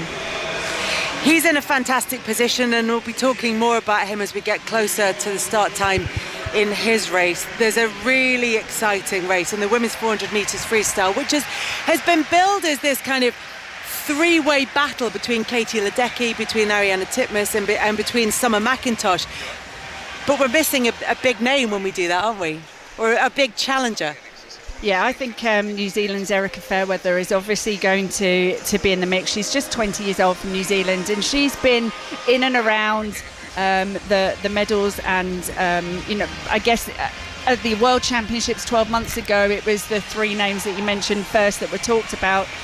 But she was there, and 12 months ago Summer McIntosh didn't have a great start to her World Championship. She got better and better as the week went on, so it'll be interesting to see how she fares in the first event. She does have better events in some ways still to come later in the week, but I think still mouth-watering to see not only where the gold medal is going to go, but where the three medals are going to go. Team GB is already on the medal table with a couple of medals today. Steve, could they add to them this evening? Well, we definitely got some great shouts. Firstly, the women's 4x100. They've never managed to get on the podium at an Olympic Games in the 4x100. They've been fourth, they've been fifth. They did put their best team out this morning, so they don't have any fresh swimmers coming in there. But they are in with a shout. Men's relay, mouth-watering prospect again in that one. So we've got.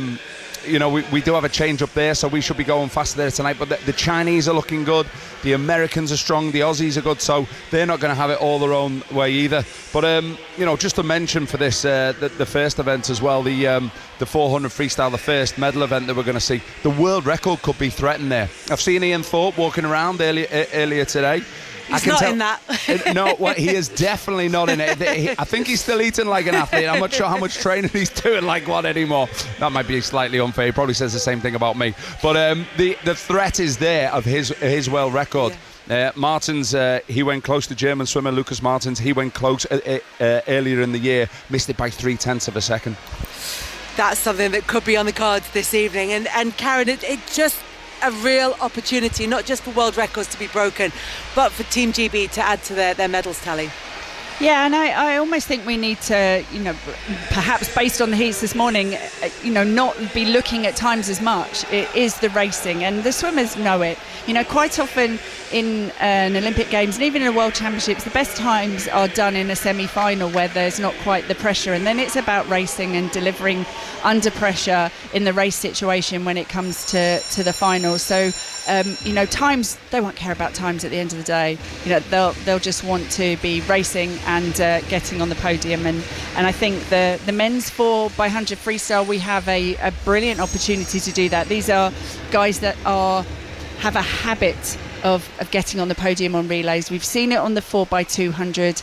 12 months ago, they didn't make it through the heats, being disqualified for a 40 takeover. At least they've done that job done. They're through to the final. And I think these are four guys who know how to race. They know how to swim relays. They swim over and above in relays. And I think they'll be really exciting to watch. First race of this evening session, the women's 100 metres butterfly semi-final coming up very shortly. There is British interest, but is there a strong British opportunity there? Yeah, I mean, it's great that Kiana McInnes, she made it through to the semi-final. She's gone better than she did last year at the World Championships. She just missed out. But, she's a 22-year-old swimmer. She goes in the 100 and the 200 metres butterfly. And she's very much learning her trade at the moment. This is her first Olympic Games. And she'll be made up with that. But she's got to move it on from here. She's going in an outside lane. she will desperately want to be able to make the final, but I think it might be too tall an order for her.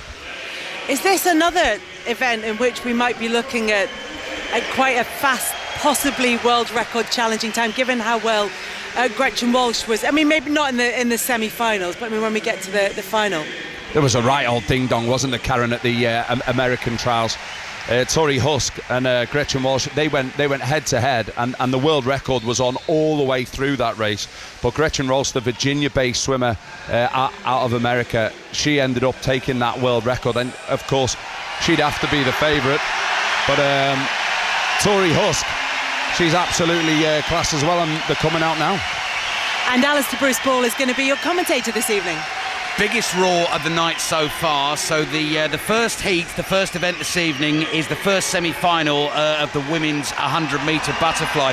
Just betraying a slight sign of nerves. We were just talking about Kiana McInnes. She was introduced first, so the swimmers are appearing down to our left. We're in this giant media stand along one side of the pool, so we watch them walk onto the bright blue pool deck with Paris 2024 written in bold white letters across the floor. Kiana McInnes arrived with the jogging top on and the little backpack on her back and sat down, Steve, in lane 7. She's meant to be swimming in lane 8. The Swedish swimmer Louise Hansen came out and very politely tapped her on the shoulder and said, "You're going to have to go one to the right." But what I did notice was Kiana McInnes had already had a little adjustment of the blocks in lane 7, so Louise Hansen's going to have to sort that out, unless it was all tactics, of course. Maybe it was skullduggery. Maybe she was doing it on purpose.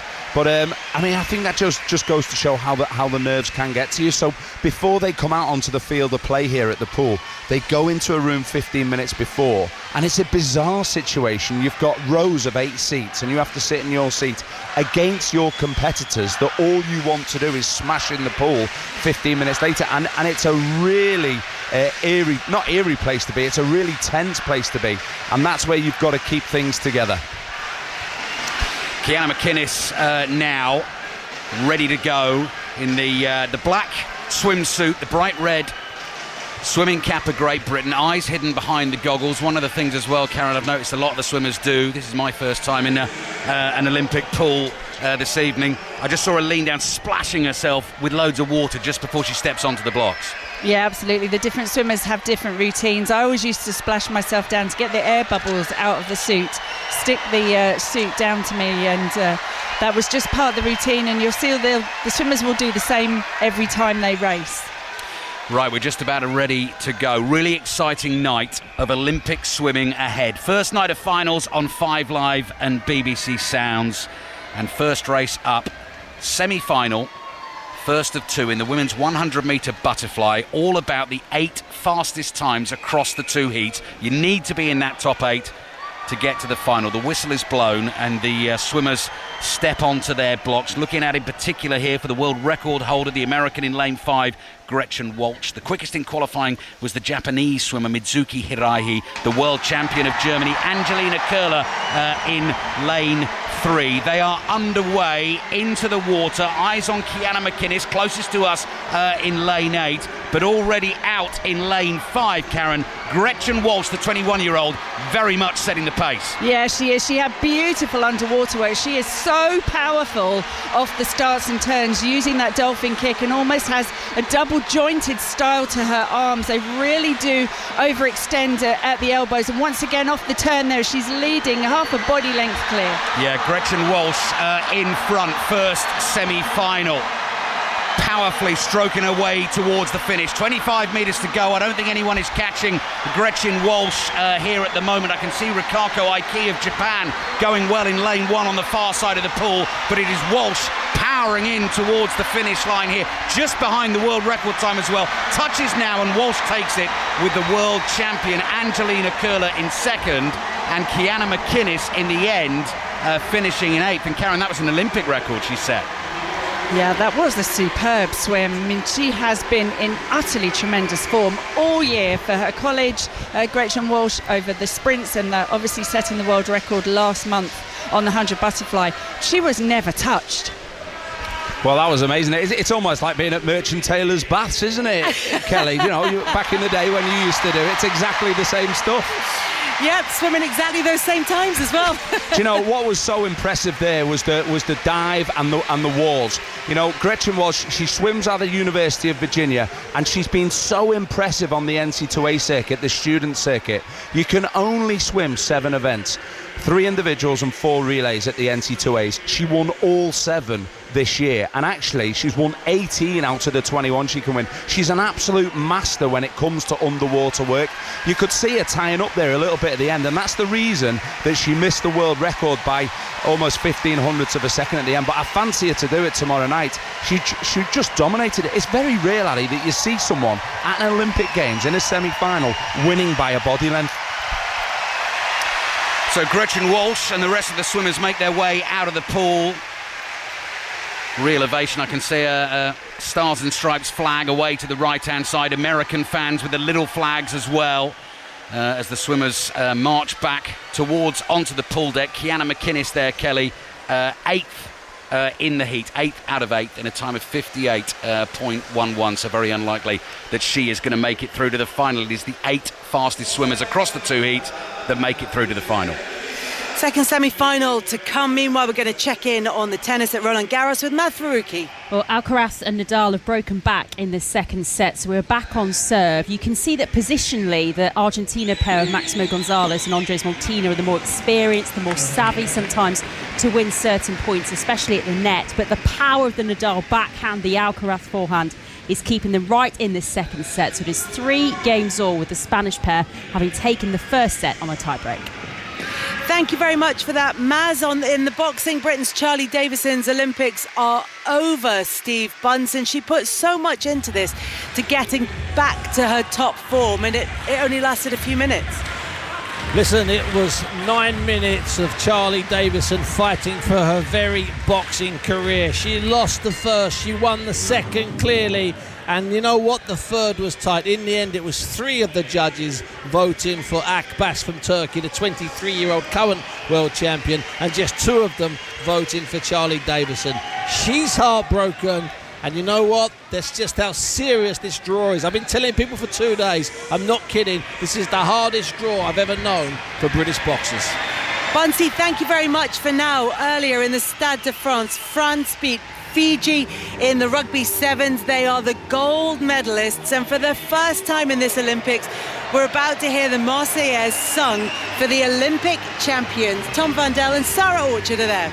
Thank you, Kelly. And yes, I can tell you no one has left the Stade de France stadium. Everyone wants to stay and watch France get these gold medals. I can see at the moment it's one IOC member, Mr. Octavio Moraru, who's working his way down the line now, giving out the medals. I mean, Tom Vandel, we know there's a big cheer coming. We know it's coming for one man, but just a moment to reflect. First on Fiji, who finished silver. You finished in a silver in a Commonwealth Games. It's a tough place to finish. It is tough, because obviously you lose your last game and you put all your effort, all your energy into that final match, and then to come up short, it is tough. So I know how Fiji feel, and they feel pretty bad right now. Yeah. But for the French, what a feeling. Yeah, of course, in Fiji, they'd won the last 2 gold medals in the Olympic sevens, but this is all about France now. We can see Joseph on our screen at the moment. He was scoring tries in the Olympic final. He's surrounded by his teammates at the moment as now it works its way down the French line. I can see it now coming into the hands of Grandidier and Conan. He's been hugely significant as well. He was actually London born. He has a French mother. That's why he's qualified. But here we go. The next medal to be given out. Expect the roof to be raised. Antoine Dupont gets his gold medal. Denied at his home World Cup in the 15s. Last year, he said he had unfinished business. Well, he's gone about it in an incredible way. Yeah, he has. He's been outstanding. In that final match, obviously he was coming on as a super sub, but the impact he made in that final, we discussed earlier, was just incredible. He changed the game. It was 7-0 at half-time. He comes on and he just completely blows Fiji away. And that's not an easy task. He did make Fiji look very, very average. His speed around the park, his support play, his strength in the contact area, it was just fantastic to watch him. Now, It's not quite the anthems just yet, because I think they need to give out the little gift that all of the medal winners get. We understand that this is a diploma that is in the boxes that are handed out to every athlete who wins a medal. So they're being handed out now by the World Rugby chairman, Bill Beaumont, as he works his way down the line as well. Now, the medals, we've been talking about this a lot here on 5 Live today. The medals, of course, they all have metal leftovers from the Eiffel Tower.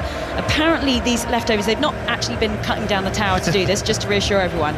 Apparently, what they've been doing, there's been a secret warehouse, and all these metal leftovers have been stored for years there, and have now finally been given a purpose. It's pretty special, isn't it? Yeah, it is, and it's been an amazing tournament. Obviously, to have something like that, a bit of meaning behind the medal as well, just makes it a little bit more special. But again, look, Sevens hasn't been on the centre stage for a while, for a few years. You know, that sort of magic has been taken away. But I'll tell you what, after this tournament, it's just incredible. The skill that's been put on show, and the players that have obviously taken part in it. It's just, Sevens is a special game, and this is what it's all about, the Olympic final. And it's really going to be interesting how many 15s players will do a DuPont. That's what it will be called after this. Be a star on this top stage, because that is what the Olympics is for Seven. The world has been watching. Millions across the globe have witnessed this incredible match that went on between France and Fiji. 500,000 people will have watched the Sevens by the time the women's tournament is over. That starts, of course, tomorrow. But now this is France's moment, their first gold medal of this Games, and the first time that we will hear La Marseillaise sung out, the French flag raised, because they are top of the podium. An incredible moment for a host nation, and it's the Rugby Sevens players that have done the job for them.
La Marseillaise for the gold medalist France in the Rugby Sevens. Julien Laurent inside the Stade de France.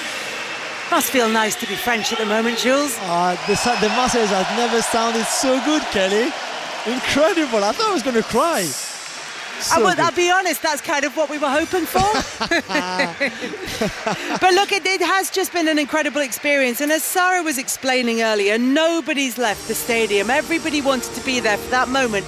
And it's a special one in terms of these games, because now the gold medal is won. It is done.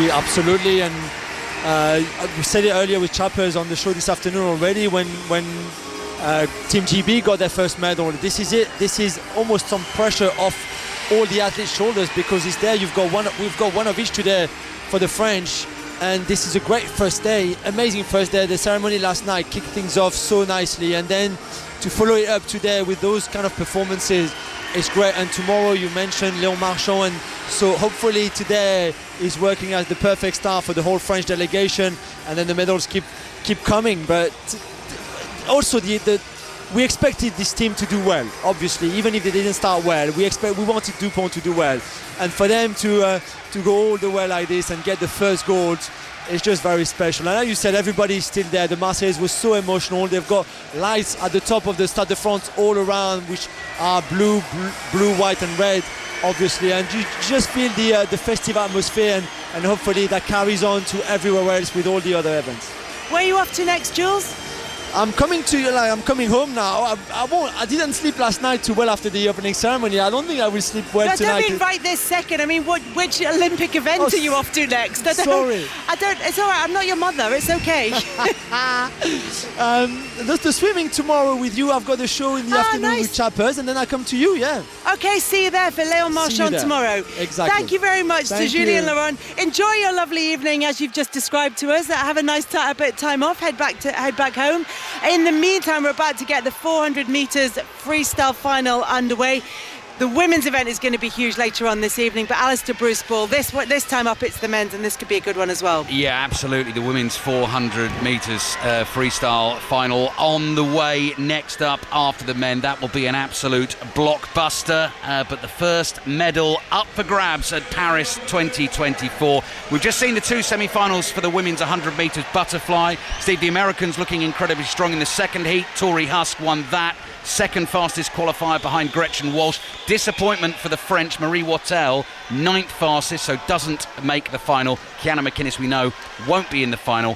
What about this race we've got coming up here, though, in the men's 400 metre freestyle? Well, this is going to be an absolute doozy, I think. We've got loads of talent over here. The world record has been threatened earlier in the year. This is definitely going to be the fastest 400 freestyle that we've ever seen on the world stage. Can't call where it's going to go.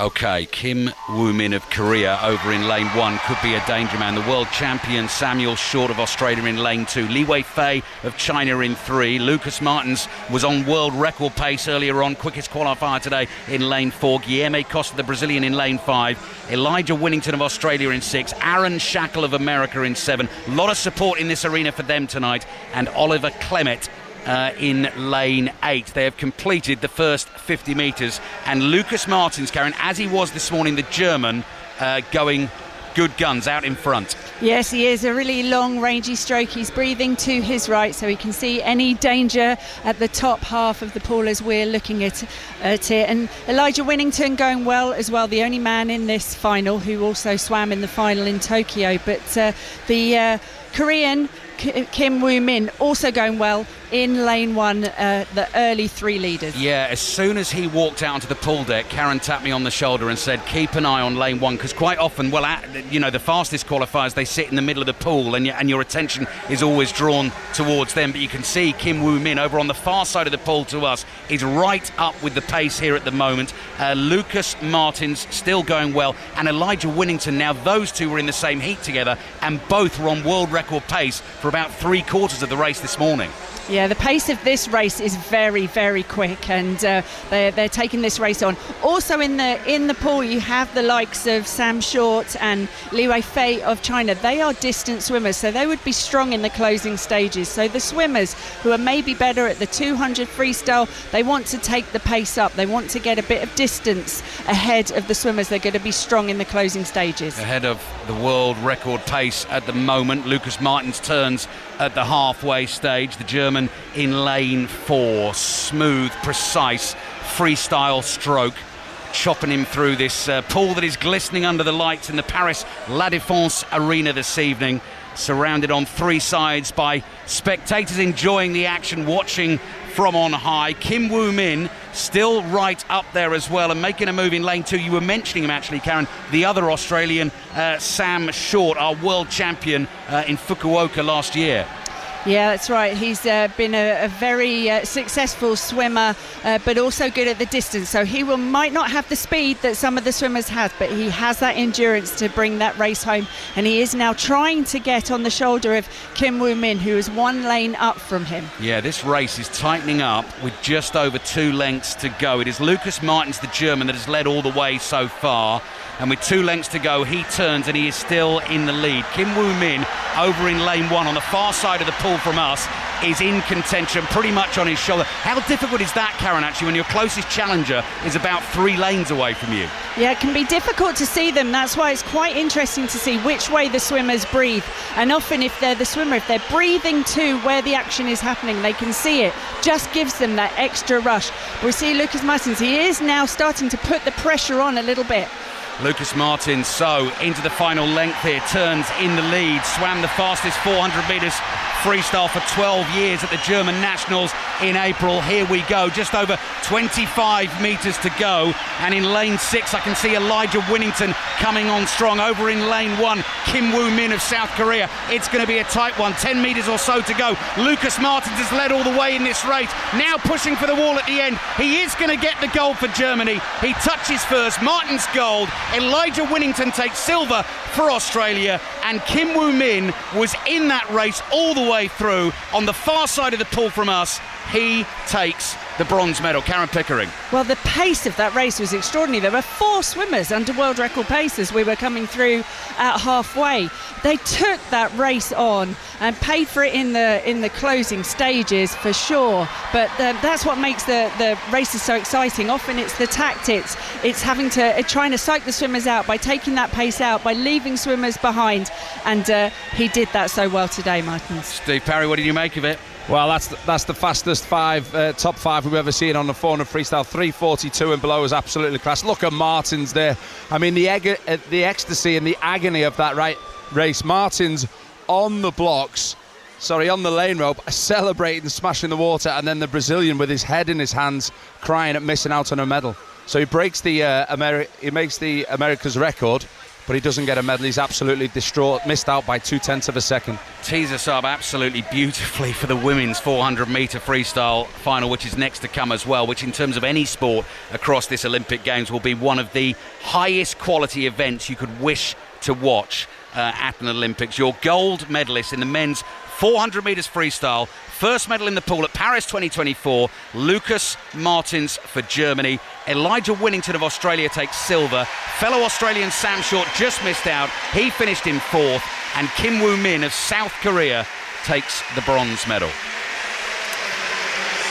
So we have our first swimming gold medal of this Paris Olympics. It's gone to Germany, but it's the Aussie who's making his way over to the fans, because you often, once the medal races come about, you start to realise exactly who's in the crowd and where it's made out, and suddenly all that yellow is making sense now, all that gold for the Aussies, and they're the ones making a lot of noise, and they might have quite a bit to celebrate. They already have a silver medal to celebrate, but that was a fast race, and it just, as Ali said there, tees us up so nicely for the women's race, which is coming up very shortly. We've been looking forward to it anyway, and now we've got added reason.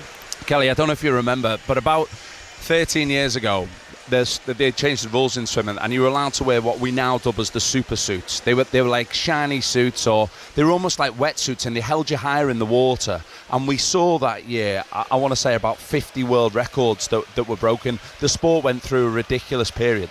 That record that still exists in the 400 free was from a chap called was it Biedermann's record? Paul Biedermann's record. And no one's got near it since, and those guys are actually now starting to threaten that record, and I thought it'd be an eternity before we saw it being threatened. It was absolute quality. I really am feeling for the Brazilian there. He was in, well, he's distraught. He's crying his eyes out on poolside, and he's realised he's missed out by 0.2 of a second. Just shows he's got to wait another 4 years now, Kelly, before he gets another shot at that. You pointed it out, it's an America's record. He's done everything that he possibly could, and yet the rest of the field was so strong, Karen, that there just wasn't a way through for him. Yeah, he was coming back fast, he was really coming back into the race, but just needed a few more metres. He just didn't quite pace that right, and yes, it was a personal best for him and a record, but he'll know how fast he was finishing. And now we're setting up for the women's 400 metres freestyle. That we're running slightly behind schedule already, so I'm sort of working to the times that I've got in front of me, but I think what I need to do is just work to the times of what's actually happening in front of me, because they're only just now starting to come out, and we've been looking forward to this one. It's amazing that it's happening on the first evening. This arena is used to box office events. Taylor Swift was performing back here in May. This is box office. By the way, hang on. I heard you use my joke earlier on the radio, Alistair Bruce Ball, and mock my Taylor Swift joke. Joke is a loose term, though, isn't it, really? Yeah. It is a loose joke term. at best. You're going to have to tell it again now, though, Kelly, because some people might not have been listening last night or this morning. Taylor Swift performed in this arena in May. This is the last time I'll tell it. Taylor Swift performed in this arena in May, which means that all the swimmers who come here don't need a towel when they come out the pool. They just need to shake it off. I think that's all right. The whole crowd just went quiet. There was tumbleweed floating across the water. Right, let's concentrate on what should be an absolute blockbuster. I can see actually everyone in the commentary positions just sort of shaking themselves off and warming up because they know something special is on the way here in the Paris La Défense arena. Steve Parry, the swimmers are being called out at the moment. Let's go through the big names. So Katie Ledecky, 7 gold medals at the Olympics. This her 4th Olympics. Erica Fairweather, the New Zealander, will be a contender for gold here. Ariana Titmus, the Australian, the Olympic champion and the world record holder. And Summer McIntosh is just 17 years old from Canada. She has swum the 2nd fastest time ever in this event. Well, it's so tasty, isn't it? And there's stories everywhere in this. Katie Ledecky, if she wins 2 more gold medals at this Olympic Games, she's level with Carl Lewis as the 2nd best ever Olympic, and she's coming out and she looks like she means business there. You don't want to be taking Katie Ledecky on. And just to mention for Ariana Titmus, she's the world record holder. She owns 6 of the fastest 10 times in history in this event. And then we got Summer McIntosh, the 17-year-old, just emerging as a talent, the opposite to Katie Ledecky. She's got the 2nd fastest time of all time. I mean, you want to throw a coin up in the air or play rock, paper, scissors or something because it's going to be absolutely fascinating. Well, there are some absolutely brilliant swimmers who are going to swim fantastically well tonight and finish 4th, 5th and not get a medal. Karen Pickering's just shown me her goosebumps on her left arm. Her goosebumps have given me goosebumps. When Katie Ledecky walked out, her face, she absolutely means business. The 27-year-old, she's been in this position so many times, you can never write her off. And as much as there are challenges for her, and this is not her strongest event at these Olympic Games, she wants this one. This is absolutely mouth-watering. Eyes drawn to Katie Ledecky in the red, white and blue. And as both Karen and Steve have said, that was all business, that face. No hint of a smile. Massive roar when she came out into the arena. Acknowledged it, but stony-faced. Katie Ledecky, Olympic legend in lane 4 for the USA. Ariana Titmus, Olympic champion, world record holder in the green and gold of Australia. The swimmers are called to their blocks. Maria Fernanda Costa of Brazil in lane 1. Jamie Perkins, Australia, lane 2. Erica Fairweather of New Zealand won the gold at the World Championships in Doha earlier this year. We are underway. Ledecky in 4, Titmus in 5, Summer McIntosh in 6, Paige Madden of the USA went well in qualifying in 7, and Isabel Gerser of Germany is in lane 8. Swimmers have completed 25 metres so far, and as we expected, Karen Pickering, there is absolutely nothing between pretty much any of them. Certainly, you know, the likes of Ledecky, Titmus, McIntosh and Fairweather in those middle lanes. Yes, absolutely right. Though Summer McIntosh slightly the better off the start, but this is going to be, I thought it might be a little bit cagey, but the swimmers are taking this race on. Ariana Titmus in the middle of the pool in the bright gold hat, and she had bright gold fingernails, yellow gold fingernails to match, but Summer McIntosh is just holding her off at the moment. Yeah, Summer McIntosh is in lane 6, pretty close to us, the 17-year-old Canadian. So much talent, so much potential, yet to win an Olympic medal, and they turn almost simultaneously. So tight between them. Ariana Titmus, the Australian, the defending champion, just a tenth of a second or so ahead, and keeping an eye on Katie Ledecky in lane 4 as well. Perhaps half a body length, Karen, behind Titmus, who is still out in front. Yeah, Titmus will be using the speed that she has, the world record holder for the 200 freestyle. She knows she has the edge over Ledecky on that part of the race. Ledecky will be so strong in the closing stages. There's really nothing much between Titmus and McIntosh at this point. Ledecky definitely getting back into the mix. Those lucky people with tickets to witness this evening, and some of them will be well aware of the quality of what they're watching, and I think others as well, probably watching their first Olympic swimming event and will remember it for years to come. So it is still Titmus in the bright yellow swimming cap of Australia who leads, but only just from the 17-year-old Summer McIntosh. Again, they turn with Titmus just ahead half of the race still to run here, and Katie Ledecky has just lost a little bit of ground over the last 100 metres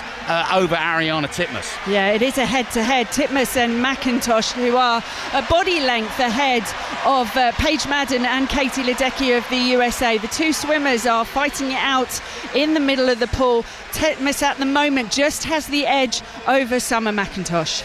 Ariarne Titmus, the 23-year-old Australian, hits the turn again. 3 lengths to go, leading by just over 0.3 of a second from the young Canadian Summer McIntosh. And again, as with all of these swimming events, as they get closer to the finish, 2.5 lengths to go, you can hear the excitement, the drama building, and it looks like McIntosh making a little bit of ground. Katie Ledecky possibly getting back into it, making a charge. Yeah, but Ariarne Titmus, who's breathing to her left, watching Summer McIntosh as she came down that 50 metres. As she turns with the 100 to go, she'll be breathing to her left again, and she'll be now looking at Katie Ledecky, who needs to make a move if she wants to get in the mix. Katie Ledecky is working ever so hard. 7 Olympic gold medals to her name, but she has got a lot of work to do. 75 metres to race. Ariarne Titmus, the Australian, the defending champion, is out in front and controlling this race, but Summer McIntosh, the 17-year-old, will not let her go. Right on her shoulder. We hit the last turn. We're into the last 50 metres. Karen.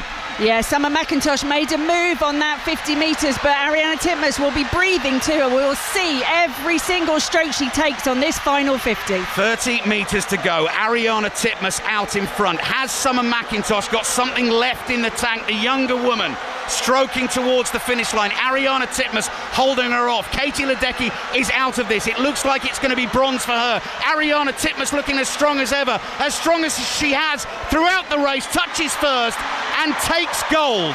Back-to-back gold medals for the brilliant, stunning Ariarne Titmus. She takes gold in the pool in Paris in 2024, but she was pushed all the way by the young Canadian Summer McIntosh, who takes the silver medal, and bronze indeed goes to Katie Ledecky. Did it live up to the hype, Karen Pickering? Oh, absolutely. There was tactics of all sorts in the pool there. Ariarne Titmus, so smart the way she swam that race, used her speed, and she was lucky. She was breathing towards Summer McIntosh on that final 50. Summer McIntosh breathing away from Ariarne Titmus, and that just gives them the edge in that closing stages. Steve Parry defending Olympic title, 4 years obviously between the races, never easy to do. Saw the Australian fans there, could well be family. Team Titmus on the yellow t-shirts. What a performance. It was a splendid thing to watch. It was serene there from Titmus, and she did it so well.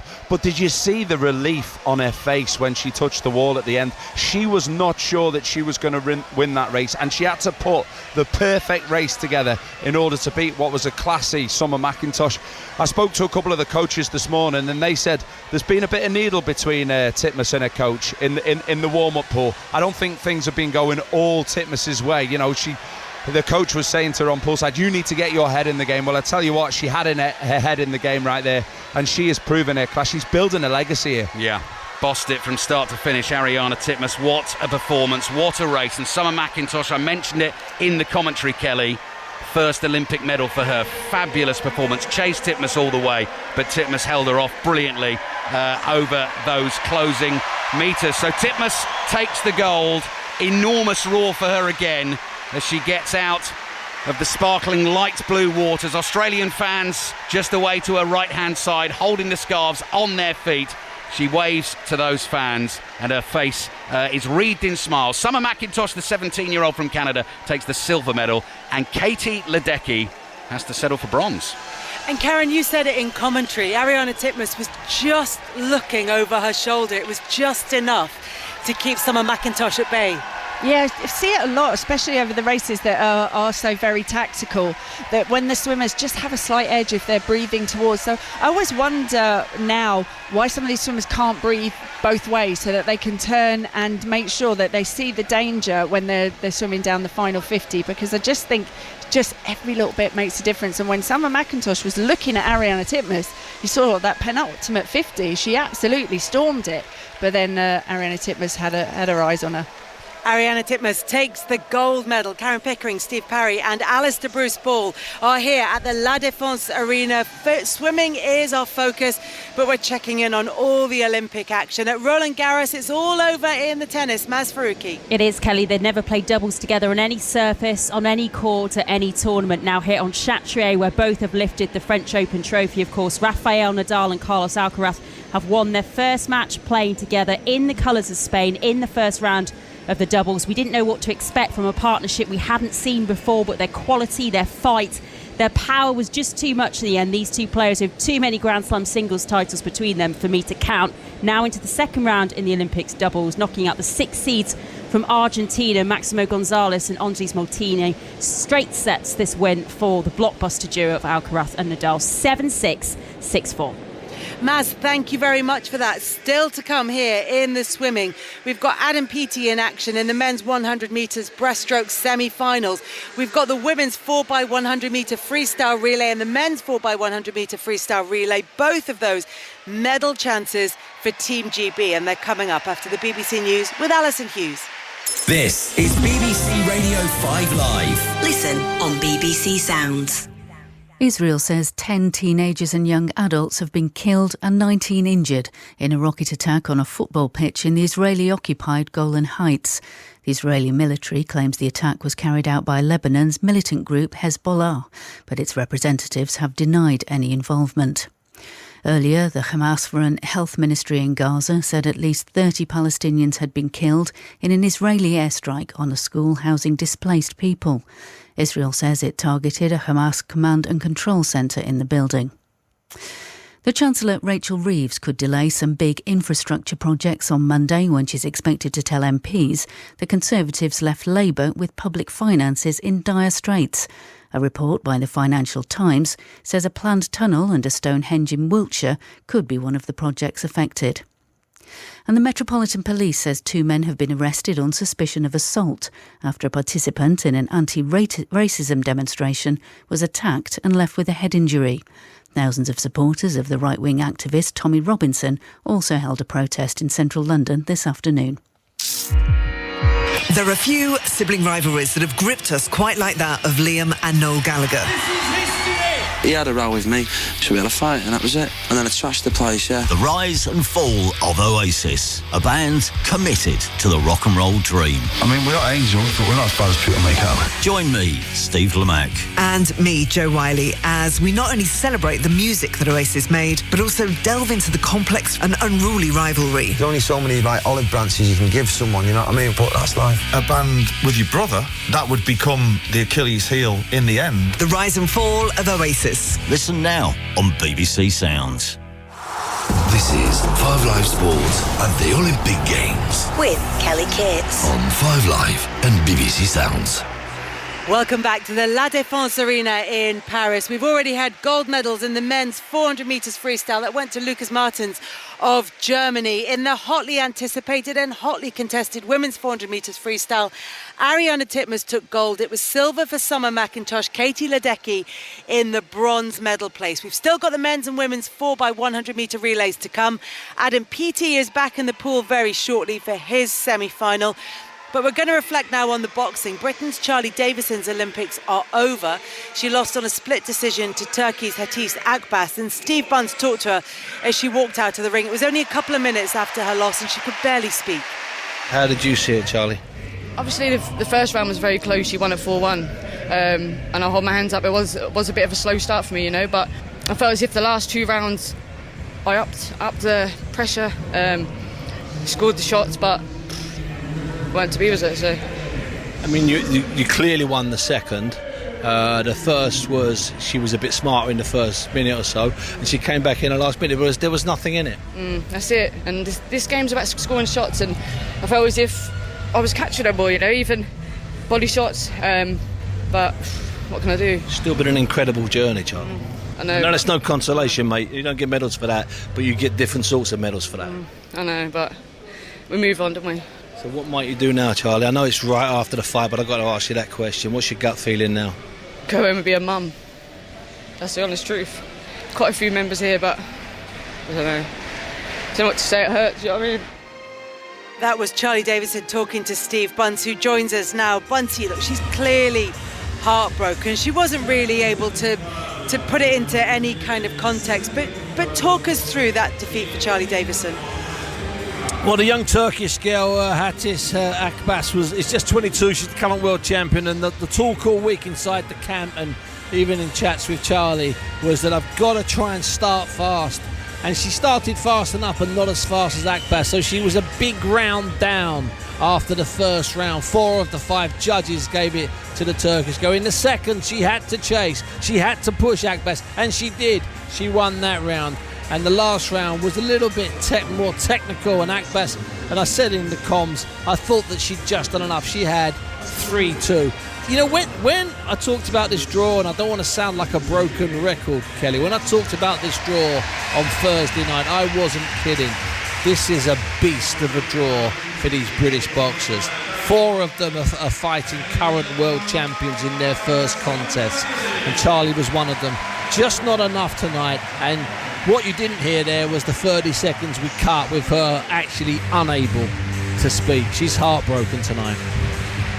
I shall have to, as she says, go back, focus for a little while on being a mum, and then decide what she wants to do in terms of her career after that. But as you said, it's been a really difficult draw for all the British boxers. What about the home interest? Is the French boxer stepping into the ring a bit later on? What are her chances? Oh, listen, if only you and I had 20 minutes now to sit down, have a coffee, and I'll tell you a story that will rock your socks. Oh, Bunsey, don't tease us. Can you give us a snippet, or can we do it somewhere else? Estelle Mosley, the gold medal winner and the darling of French boxing from 2016. She's back, but that's only part of the story. I teased Chappers earlier on. I teased Tony Livesey the other night, and I'm going to tease you now, because I tell you what, I'm not telling this story unless I've got a big open play. It's an unbelievable story, Kelly. Okay. Trust me. Right, so we need her really to win so that you can tell the story again. So what are her chances? Well, she's fighting a young American, not that young, she's 27 herself, Gonzalez, and she needs to win, because this stadium is slowly filling up with an awful lot of French fans who bought tickets for this session, knowing that the French darling, the darling of French boxing, Estelle Mosley, would be fighting at home as an amateur. There'll be a bit of an atmosphere. Not quite Katie Taylor fighting in Dublin, but not far from it. Looking forward to it, Bunsey, and looking forward to talking to you afterwards. Plus, we will hold you to that story about Estelle Mosley. It is in the back of everybody's minds. And the minute we get the opportunity, we're going to hear that story from you. Thank you very much to Steve Bunty. He's with us throughout the evening and with us throughout the tournament, with us throughout the games, the Olympic Games that are taking place here in Paris. FIFA have got involved in this controversy in the women's football. They've given Canada a 6-point deduction to their women's Olympic football team following the flying of a drone over New Zealand's training session on Monday. Canada manager Bev Priestman has been suspended from taking part in any football-related activity for a year. So too her assistant and one of their staff as well. England took control of the third test against the West Indies after a good day with the bat on day 2 at Edgbaston. Century partnership from Joe Root and Ben Stokes helped England post 376 all out. The West Indies trailed by 61 runs with 8 wickets remaining. And at Formula One's Belgian Grand Prix, Max Verstappen lapped quickest, but he'll start tomorrow's race in 11th place on the grid because he needs to serve a 10-place penalty. He exceeded his allocated number of power units for the season. Ferrari's Charles Leclerc was second fastest in qualifying, but he will start on pole. So this is the Australian silver medalist in the men's 400 metres freestyle who's making his way. I was slightly confused there because, well, we had an Australian winner in the women's and I saw lots of Australians celebrating. I thought, what was going on? But he's taking his medal around, and now we do have Lucas Mertens, who is the German gold medal winner in the men's 100-metre freestyle, making his way round. But there's lots of support. We just heard the medal ceremony. That's why you will have heard the German national anthem in the background. And now attention focuses on the men's 100 metres breaststroke semi-finals. And this is opportunity, yes, to see James Wilby, who we will talk about, but it's also an opportunity to see Adam Peaty in action.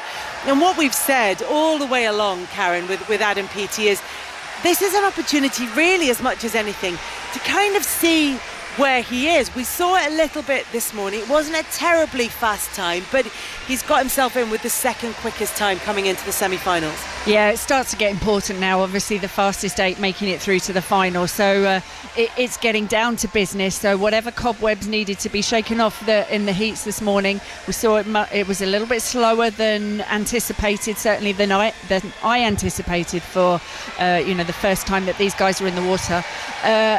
But now it's down to business. Fastest 8 through.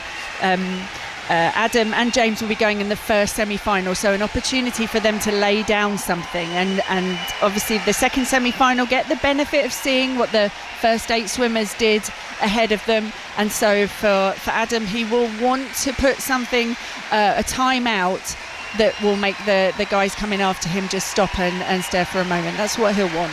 You'll notice the noise levels just ramping up a little bit, because the medalists from the men's 400 metres freestyle are doing a lap of honour, and they've just reached our corner inside the stadium at the La Défense Arenas. They're just making their way off, and now we'll start to bring out the semi-finalists in the men's 100 metres breaststroke. He said, Steve Parry, Adam Peaty has said in the build-up to this Olympic Games that he doesn't think that winning gold will fix what was wrong with him. But that doesn't mean that he's any less hungry for Olympic gold. It just means that he's kind of put it into a different perspective. I mean, they are two very distinct questions, aren't they? Yeah, it's not going to fix what's gone, but it might make a huge bit of difference to the future. And you know what the thing is? Adam Peaty's already a legend. Like, he's always going to be a household name for the next 30 years in the UK back home. We admire what he's done. He's dominated the sport like no swimmer ever has done. But in his head, this is the only thing that counts. Like, he may say it's not going to fix anything, but moving forward, there was a very telling thing he said with his interview at Charley Davison this morning. He talked about his son being in the crowd. Now, that is a first. And Adam has always spoke about inspiring kids. There's no kid that you want to inspire more than your own son, and that's an extra thing on top of everything else that Adam is going to want to deal with. And I just think the opportunity of these next 24 hours is huge. But I mean, if you look at the people he's got to go against today, let's ignore James Wilby next to him for a sec from Great Britain. There's 2 other world champions in that first semi-final, and that's before we get onto the Chinese in the second semi-final. And I think we can put to bed, Adam mentioned that everyone was slow this morning. We can put to bed the theory that this pool is slow, because Gretchen Walsh did not get the memo. She just went 55.2 on the 100 fly. So this is not a slow pool, it's a fast pool. Yeah, maybe just holding a little bit back ahead of the semi-finals and then the final, which hopefully Adam Peaty and James Wilby will, of course, have a chance of reaching that final as well, and he'll be hoping that he can do that. But for this one, he'll have been looking at his performance this morning with his coach, with the coaching team, and sort of working on what comes next. But how much realistically can he do in terms of tweaking his performance from the heats this morning to the semi-finals this evening, and potentially looking ahead to the final tomorrow? Quite often the pacing is crucial. You can go out slightly slower and come back a heck of a lot quicker, and also the stroke count, just making sure that he stays smooth. Steve mentioned earlier he got very tight, his stroke rate got smaller. As we now see Adam Peaty, he's being announced and walking out. Always quite enjoy the pre-show with Adam Peaty. There's quite a bit of theatre about it, and trying to impose yourself on the opposition. He is in the light, almost white-coloured tracksuit. Last swimmer announced on pool deck. Takes one layer off. There's a long-sleeve black top underneath that. The red swimming cap tightly wrapped around the top of his head. Long trousers to come off as well. And Adam Peaty is settling himself for a semi-final. As Kelly was saying, second fastest in qualifying. One of the quotes that really stuck with me, actually, Steve, just reading all the stuff about Adam Peaty in the build-up to this Olympics: I never feared losing, I always feared regret. Do you know what? And he's come out with some absolute pelters over the years, Adam. But I think the journey that he has been on over the few years, he's finally got some context. But you know what? Coming out there, he's got a bit of the old Adam Peaty swagger about him. He's a bit of an alpha male, isn't he? He wants to prowl around the pool. He's got that lion tattooed to him. He acts like one as well. Yeah, heavily tattooed arms and chest, Adam Peaty, just arranging the blocks just as he wants them. He will swim in lane 4. First of 2 semi-finals this evening, men's 100 metres breaststroke, and Adam Peaty, as we've been saying, trying to do something in men's swimming that only Michael Phelps has ever done before, by winning an Olympic gold medal in 3 successive Olympics in the same discipline. Charlie Swanson of the USA, lane 1. Nick Fink, world champion in Doha earlier this year, lane 2. James Wilby of Great Britain in lane 3. They're underway. Adam Peaty and Wilby throw themselves into the water together. Niccolò Martinenghi of Italy in lane 5. Lucas Matsarat in 6. Joshua Young of Australia in 7. Ron Polonsky of Israel in 8. Adam Peaty driving through the water, head bobbing up and down rhythmically and quickly, and he looks to be in good position at this point, Karen Pickering. Yeah, Nick Fink of the USA, he got the best start, but over the first 50 metres, Adam Peaty reeled him in and has turned first just ahead of Niccolò Martinenghi, 1 lane closest to us as he heads down this final 50. So is Adam Peaty starting to crank it up in the Olympic semi-final? Out in front, Martinenghi was his closest challenger at the turn. Nick Fink of the USA in lane 2 is on his shoulder as well. Still Peaty pushing hard for the wall, still in front in this semi-final. James Wilby of Great Britain making a drive for the finish as well. Martinenghi is close, but Peaty is going to get there first. Just seemed to be tailing off ever so slightly at the end, but Peaty wins the semi-final. Adam Peaty in a time of 58.86 seconds. In second place, it was Martinenghi, I beg your pardon, it was Nick Fink of America. In third place, Martinenghi, and James Wilby finished 5th. Karen. Yeah, he had to work hard to catch Nick Fink up. Adam Peaty notoriously doesn't have the best starts. He's not the quickest away, not the best on that 1 stroke underwater. Nick Fink, superb off the start, but Peaty reeled him in up that first 50. Do you know what struck me? He made them wait before the start, didn't he, Steve? He was playing some games. Yeah, he was playing some games there, and you know he did fall behind there a little bit on the first 15 metres. Nick Fink was a pure class, the American. He really had a great start. I don't like what I'm seeing in the last 15 metres, I've got to be honest, from him. Usually we're used to seeing Adam Peaty power through and pull away from the field, and that's just maintaining your speed. But he doesn't seem to have that so far in this meet, and I'm not sure he's going to find it in the next 24 hours. 58.8 are not going to scare the Chinese swimmers that are coming in this second semi-final, Kelly. Suggestion when I was watching over those last 15 metres or so, I was looking to see if I could see what you saw this morning, which was that tension, and it did look as though it was there. He is definitely tense. He doesn't have that free flowing power and strength that we usually see at Peaty in those last 50 minutes. I'm a little bit disappointed with 58.8. He's been 2 seconds quicker than that. He was a second quicker earlier in the year in the trials, but it does make it interesting. Yeah. And it does mean that when we're looking at the semi-finals, we're now getting to the stage. And we said after the heats, it doesn't matter. The time doesn't really matter. We'll look at the fact that it was the second fastest time. But now, Karen, now we're at the semi-final stage. We are looking at this semi-final, saying what kind of times can they post. Yeah, you're right. And the swimmers in this second, obviously, they will have looked at that. A few of these guys they know they've swam faster, but they didn't swim faster this morning. They still have to do it, and I think in terms of Adam, it didn't look as pretty as some of the races we've seen him do. But I don't care if he wins dirty as long as he wins. You know, it doesn't have to look pretty. Just get on the wall. It absolutely kills, Kelly. Just give you an idea of that feeling at the end. Your lungs feel like they're on fire. Feels like there's an elephant that's jumped on your back. You literally have acid coursing through your veins. You're in agony. It isn't easy to hold the technique together at the end of those races, and that's where you start to see the stroke break down. It's just that Adam has been the master over the years of not only keeping that stroke together, but also powering through at the end. And the Dutch worry me in this second semi-final, and the Chinese, Quinn Haiyang, he worries me as well. Although he hasn't been brilliant, but he's coming out like Darth Maul here. Well, but this is the thing. He's got that almost full length red puffer coat that goes right down almost to his feet as he comes out and makes an entrance. But you said it, Ali, about Adam Peaty, the fact that there's a sort of element of showmanship to the way that he comes out ahead of races.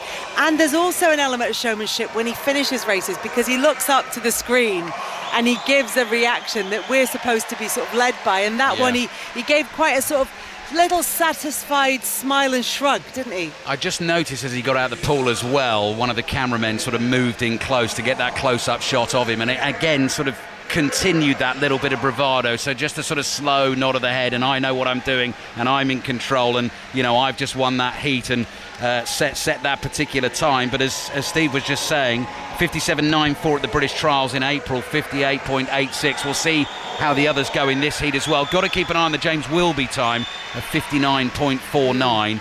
8 fastest times will make it through to the final, and we're just getting ready and set up for this second semi-final. And Chin Hai Yang, he came out looking... I'm trying to remember there's a Bond villain who had diamonds.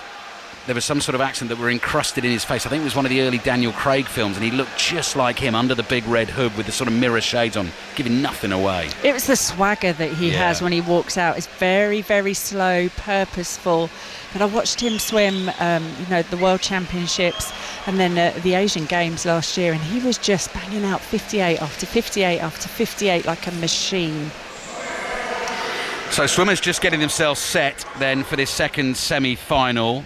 Chin Hai Yang will swim in lane 2. Steve, you were just talking about the Dutch swimmers here as well. Arno Kaminga, and actually the quickest in qualifying this morning, Casper Corbo in lane 4. Had a great season, Corbo. He's been getting faster all season, and Kaminga, the Dutch, he's really dominated Dutch breaststroke swimming.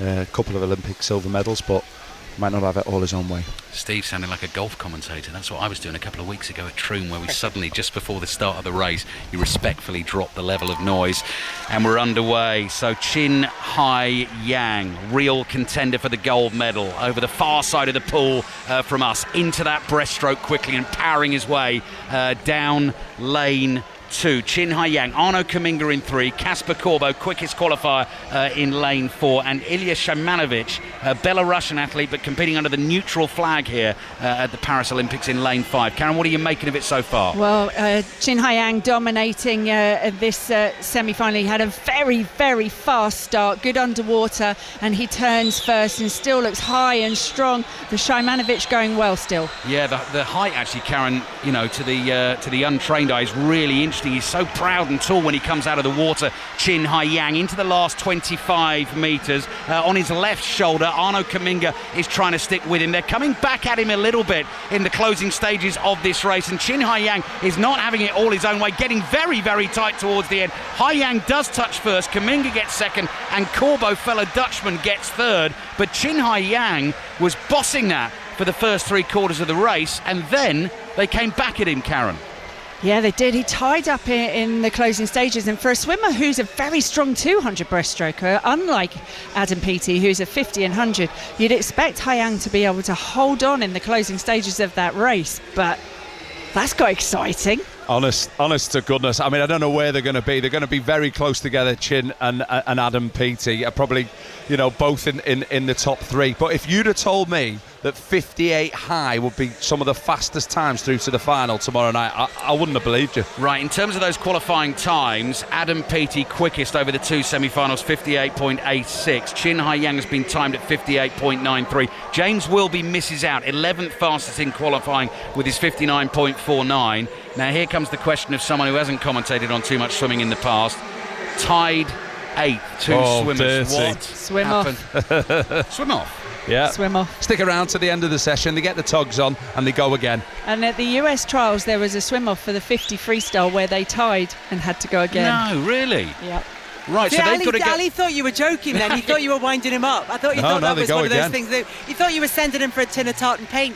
They've been known on a longer race when it comes to it for one of the swimmers to go, I'm out, you have it, but not at the Olympic Games. No, that's not going to happen at the Olympic Games. But I tell you what, that final, it doesn't matter if they're not swimming their best times. The fact that they're so close is what's going to make that final really exciting. It's I've got a big smile on my face because neither of them are at their best, and this is now about willpower. Who wants it the most? And I think we're ideally teed up for tomorrow night. I would hazard a guess that isn't in the top 50 times that Adam Peaty has done. That is how slow, in inverted commas, that is for Adam Peaty. And maybe you can just find a little bit of that form that he had earlier in the season. A second in swimming, it's an eternity. I've just learned another lesson as well, Kelly, and Steve was looking at me about an hour or so ago when the teams for the relays came out, and I thought, well, I've not got a printed sheet of that, I'm going to have to scribble them all down. And he's watching me, he says, you don't need to write that down, it'll be here. And I'm thinking, well, will it though? I'm not sure. And obviously it's arrived on the desk just in time for the relay finals to come, and that was a complete and utter waste of time, so I won't be doing that again. It's always good to have backup. Always good to have too many notes rather than too few. It's always the way forward. As you say, we will have both the men's and the women's 4x100 metre freestyle races coming up for you. We'll be back at the La Défense Arena very shortly. We're going to head to the boxing now. French fighter Estelle Mosley is underway against American Jajira Gonzalez. Steve Bunce is there. Right, Buncey, you wouldn't tell Tony Livesey this morning, you wouldn't tell Chappers this afternoon. Are you going to tell us Estelle's story now? Kelly, I'm going to tell you, just to let you know, that Estelle Mosley's semi-final is now 9 seconds old. The story is quite unbelievable. Okay? Estelle Mosley won a gold medal in 2016. And she was in love with and fell in love with the French super heavyweight at those Olympics, a guy called Tony Yoka. They both won gold medals. They were the heroes of all France. They came back. They were fated. They got married. They had a couple of kids. They turned professional. Everything was going unbelievably. I tell you how good and how cool Yoka was. They opened the Roland Garros and had boxing there. The first time for 100 years. And Yoka won that night. And then it started to go wrong for Yoka. Him and Mosley fell apart. They got divorced. And then he lost 3 fights on the spin. And then he vanished into the wilderness. Mosley, meanwhile, stays unbeaten. She's a professional. She owned the world title. And here she is fighting in her hometown in the Olympics. That's not the story. The real story is that right now, as we speak, at this absolute moment in time, in a place called Tolworth, in southwest London, on the dark side, the bad side of Mitcham down there, which is on the bad side of Streatham, which is on the bad side of Brixton. I know the area very well. In Tolworth, in a leisure centre, which is an oxymoron, that's a contradiction in terms, at the Tolworth Leisure Centre, right now, at about 9:30 in the UK, walking to the ring, being paid absolutely zero, is Tony Yoka trying to reignite his professional boxing career. If ever there was a story of two sides, if ever there was a story warning people that gold medal can change your life, it can also haunt your life. So that's what's happening. Mosley's winning this fight here, and her former husband, the once great, the fallen gold medal idol of all France, is fighting for peanuts over 6 rounds against the guy who's lost 15 times. That, my friend, is a good story. That is an incredible story with contrasting fortunes. It's probably a massive understatement there. And how's she getting on? Well, she's winning this round, but it's tough because she's fighting a guy called Jazara Gonzalez from America, who is fighting like this is the last fight of her life. She doesn't want to lose. And you know the interesting thing, I was talking to Lawrence earlier on, okay, to Jules, and he said to me, he said, Steve, if Tony, he said it in a French accent, obviously. He said, Steve, if Tony Yoka was here, he would have been one of those 7 or 8 athletes, the final people that carried that torch. Instead, he's in South London fighting for peanuts, whilst his former wife is in the ring here fighting for a place in the next round at the Olympics. And he would have got an incredible reception had he been part of that procession of people who were taking the torch on its final journey. I tell you what, though, it sounds amazing inside the arena. Well, I'm with Katie, one of our producers, and she is so excited. She's never been at boxing. This place is rocking. They've come out for Estelle Mosley, and they're loving it. But they're not loving the scores at the end of the round because 3 of the 5 judges have voted narrowly for Gonzalez. I know you've got some racing, I know you've got some stuff, but we've got a fight on our hands here. Buncey, we will be back with you and we'll get regular updates from that. But as you said, really busy night here at the pool at the La Défense Arena. You're just hearing the Australian national anthem as Ariana Titmus gets her gold medal from that women's 400 metres race. Been incredible for her, and it's been an incredible race, and it's been a part of an incredible evening all round. It's about potentially to get even better, because coming up next is the women's 4x100 freestyle relay. Great Britain came fourth in the Worlds, Karen. The Aussies have been incredible. There's another chance for them. They got gold in Tokyo and at the Worlds in 2023. USA with bronze in Tokyo, silver in the 2023 Worlds. Britain fourth, as we said, in the Worlds. But Britain Team GB come into this 7th fastest in qualifying. So let's start with British chances. It's going to be a very, very tough event for them to get on the podium. I mean, the Australian women's quartet are quite extraordinary. Individually, the talent, Molly O'Callaghan, Shayna Jack, Emma McKeon, we already saw her go in the 100 butterfly, and Meg Harris. They are some of the fastest individual freestyle swimmers in the world. And as a quartet, they really are unbeatable. They're quite incredible. USA, obviously they have a history of tremendous relay swimming and are strong as well. China is strong, Sweden is strong. So it is going to be a very, very tough event for the British team to get onto the podium. They've done pretty well to get through to the final on this. It's not an event that at the trials that they met the automatic qualifying time for, but their swims this morning, I was really impressed, particularly with the youngster Eva Akaro, who's only 17 years of age, and she dipped under 54 seconds for her relay split. So in terms of like looking ahead and an opportunity for her to come out and race in a final, it's such a tremendous experience, and for those four to be out there experiencing this, and some of them will have individual races to come, and you know it's going to be wonderful for them. The Aussies are well and truly winding up the Americans on this one. I mean, they've won the last three, and they're going to do it again. I mean, I can't see anyone getting near the Aussies on this, and it's properly winding the Americans up. It's the number one sport in America. In fact, I think the motivation for swimming coming in the second week of the LA Games is because they want to finish on a high. The Americans love this swimming. They'll all be setting their alarms in the morning to watch the heat, and they don't understand how a country of 400 million people that pours billions of pounds into college sport every year can't beat the Aussies with 20 million people.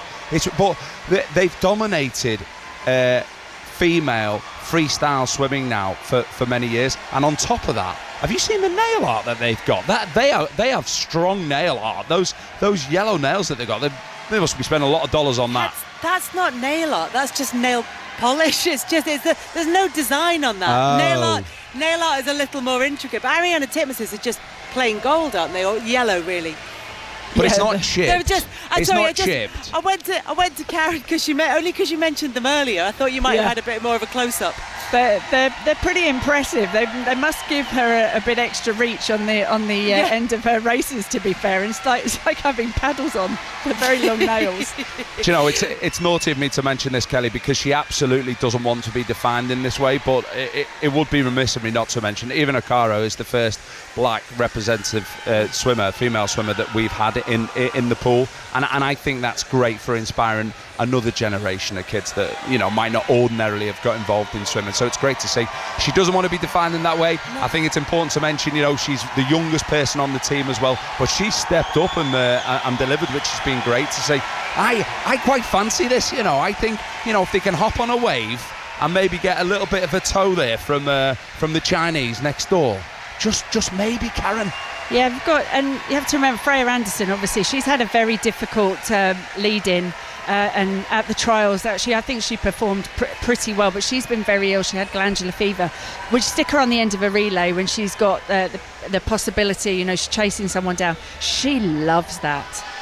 They're going to bring them out in just a second, so we've got time to head back to the boxing and check in on Estelle Mosley with Steve Bunce.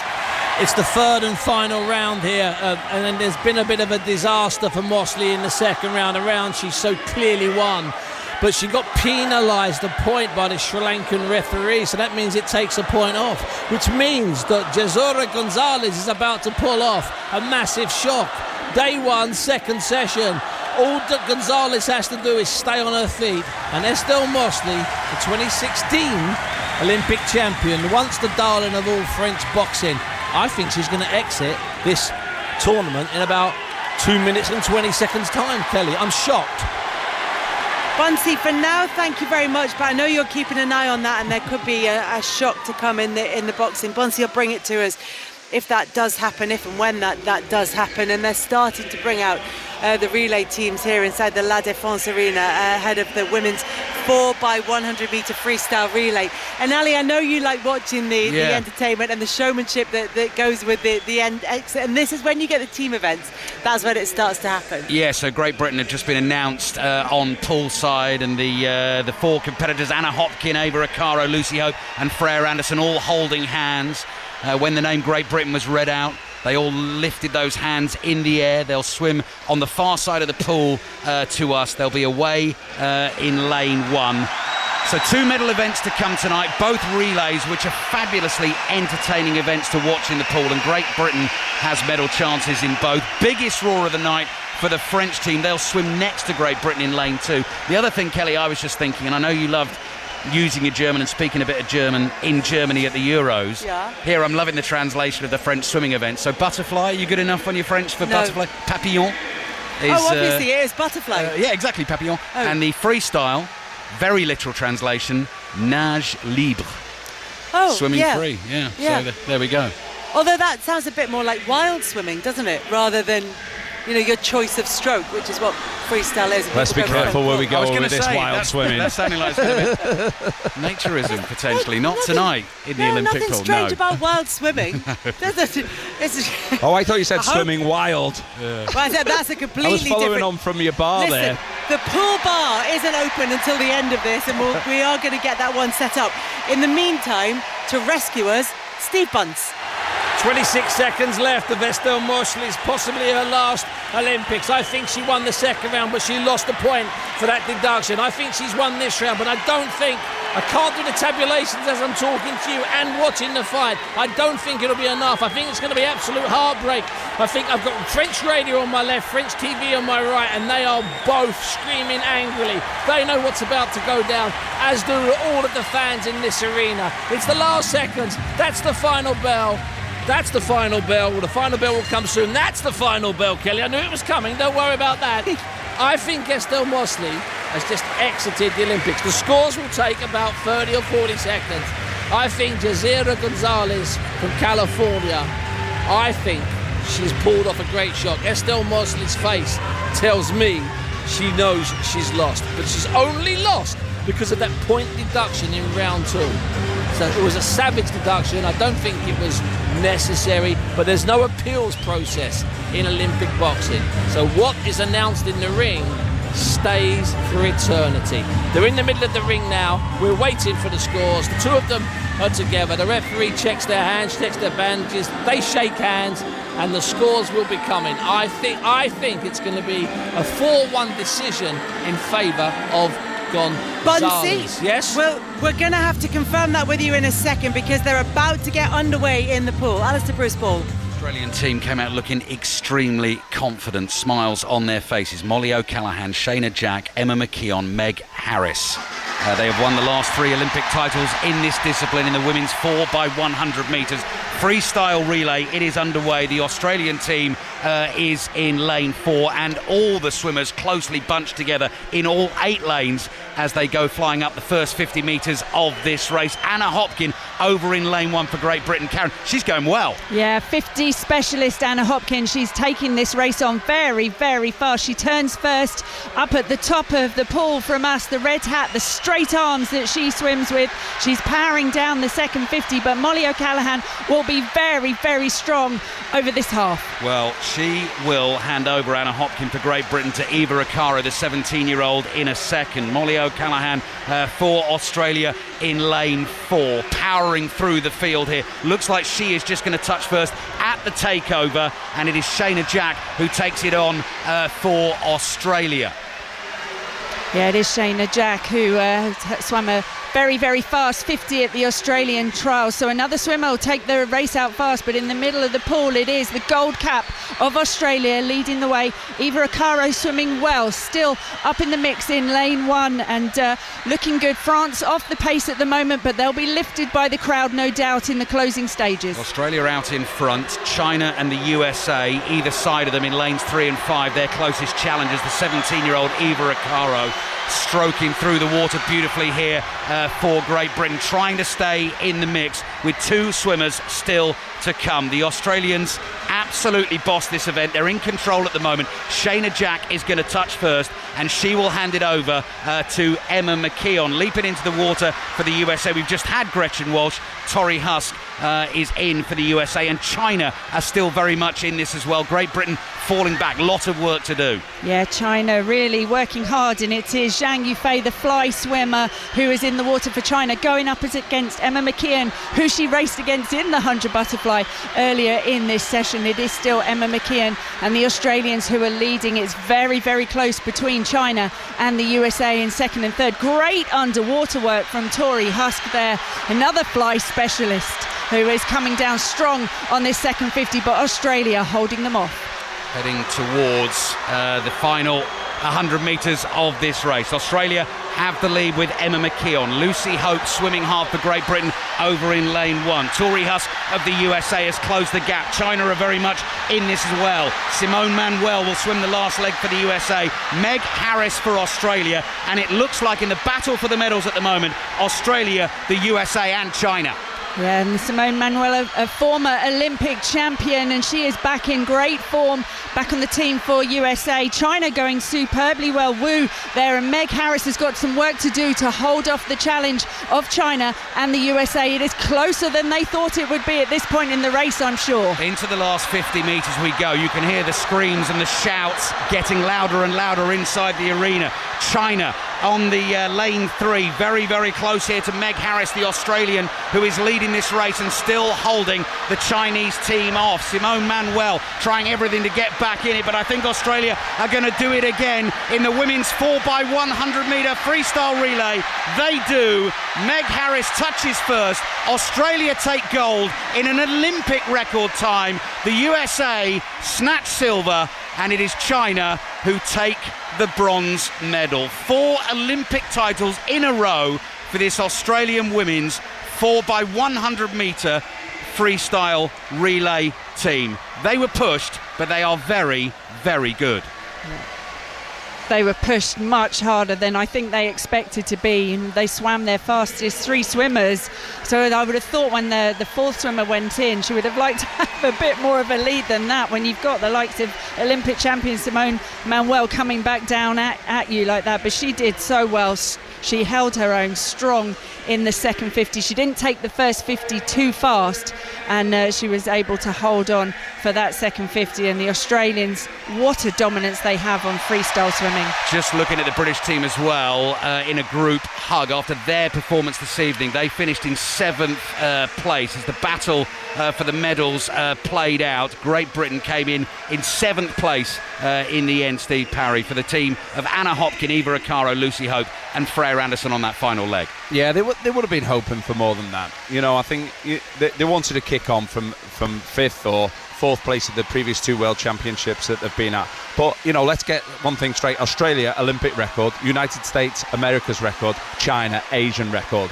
You know, you've got continental class performances there to bring home the medals. So, you know, unfortunately the rest of the world moved on a little bit. We stayed where we were, resulted in 7th place. I hope it's not a bad omen for the men's race. Why do you think it might be? I don't know, I'm just getting nervous. I just thought you ended that on a note of doom. That I was just wondering where you were going to go with it. But look, it was just a really strong race. It was always going to be a strong race, and it was always going to be uphill for Britain's women in this race. Particularly, as you said, the Aussies have been so dominant in this discipline.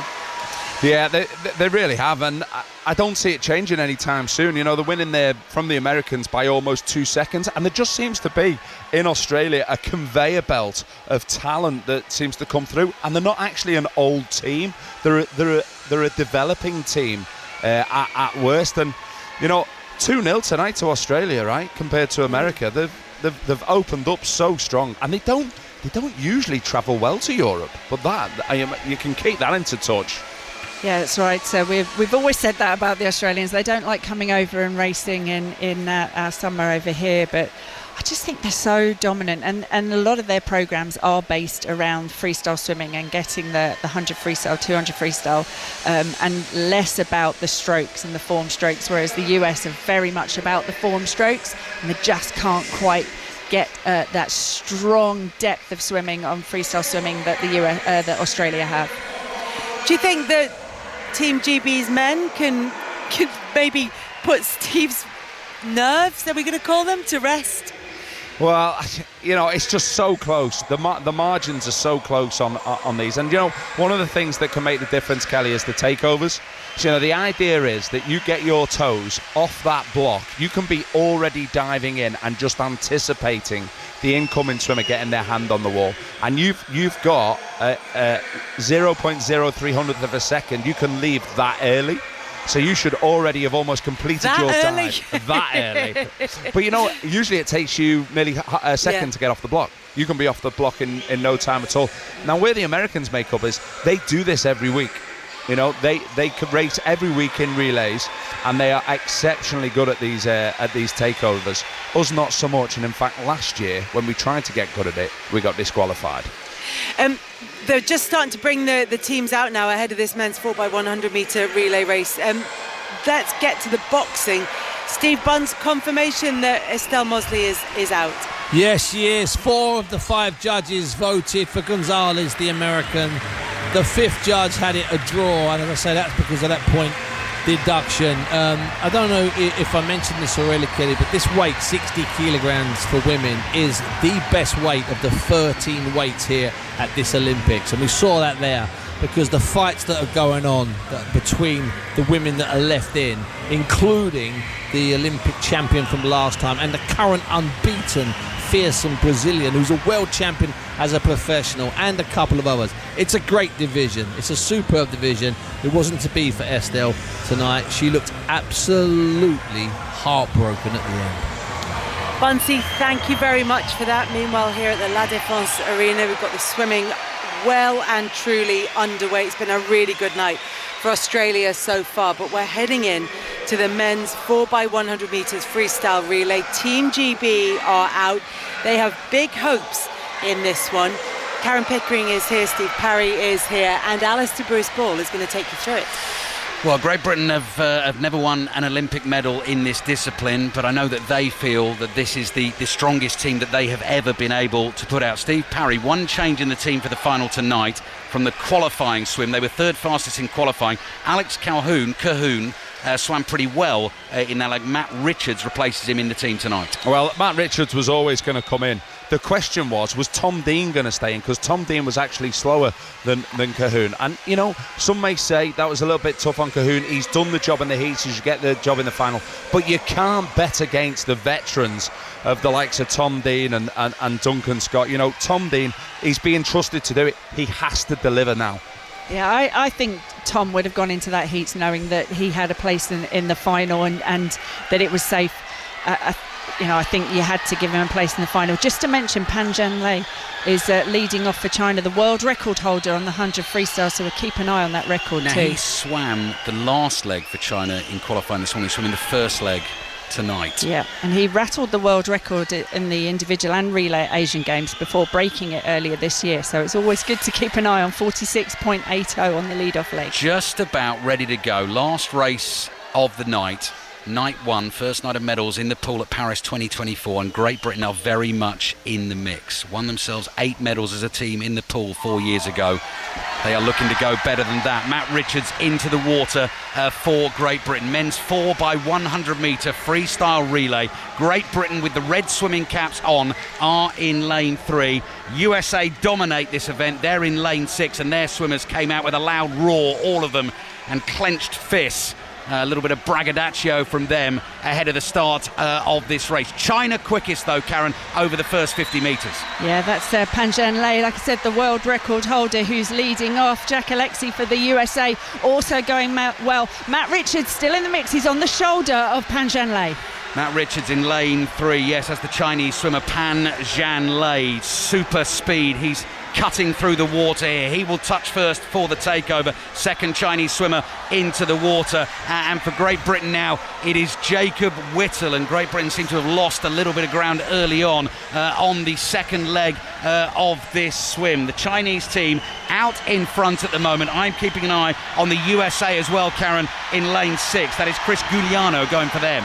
Yeah, good takeover as expected. They are the masters of the relay takeovers. Great underwater work from Giuliano as well as they're coming down that second 50 metres. And it is Jacob Whittle trying to get back on terms. He's having a very, very strong second half to his race. Really tight in the men's 4x1 at the moment. 2 swimmers to go. The USA have taken control. Giuliano with a great second leg for them. Touches first. China in second place at the halfway stage, and the Americans still out in front. The Italians now contending as well. Into the water for Great Britain is Tom Dean, and Tom Dean has work to do at the moment in lane 3 if Great Britain are going to get on the podium this evening. Well, it was a good swim from Italy. They got themselves into the mix with Thomas Checon on that second leg, and it is Tom Dean. He is very, very strong on the second half of his swims. A good turn from him. Now we need to see him put on the burners and bring it down this second 50 for Great Britain. At the turn,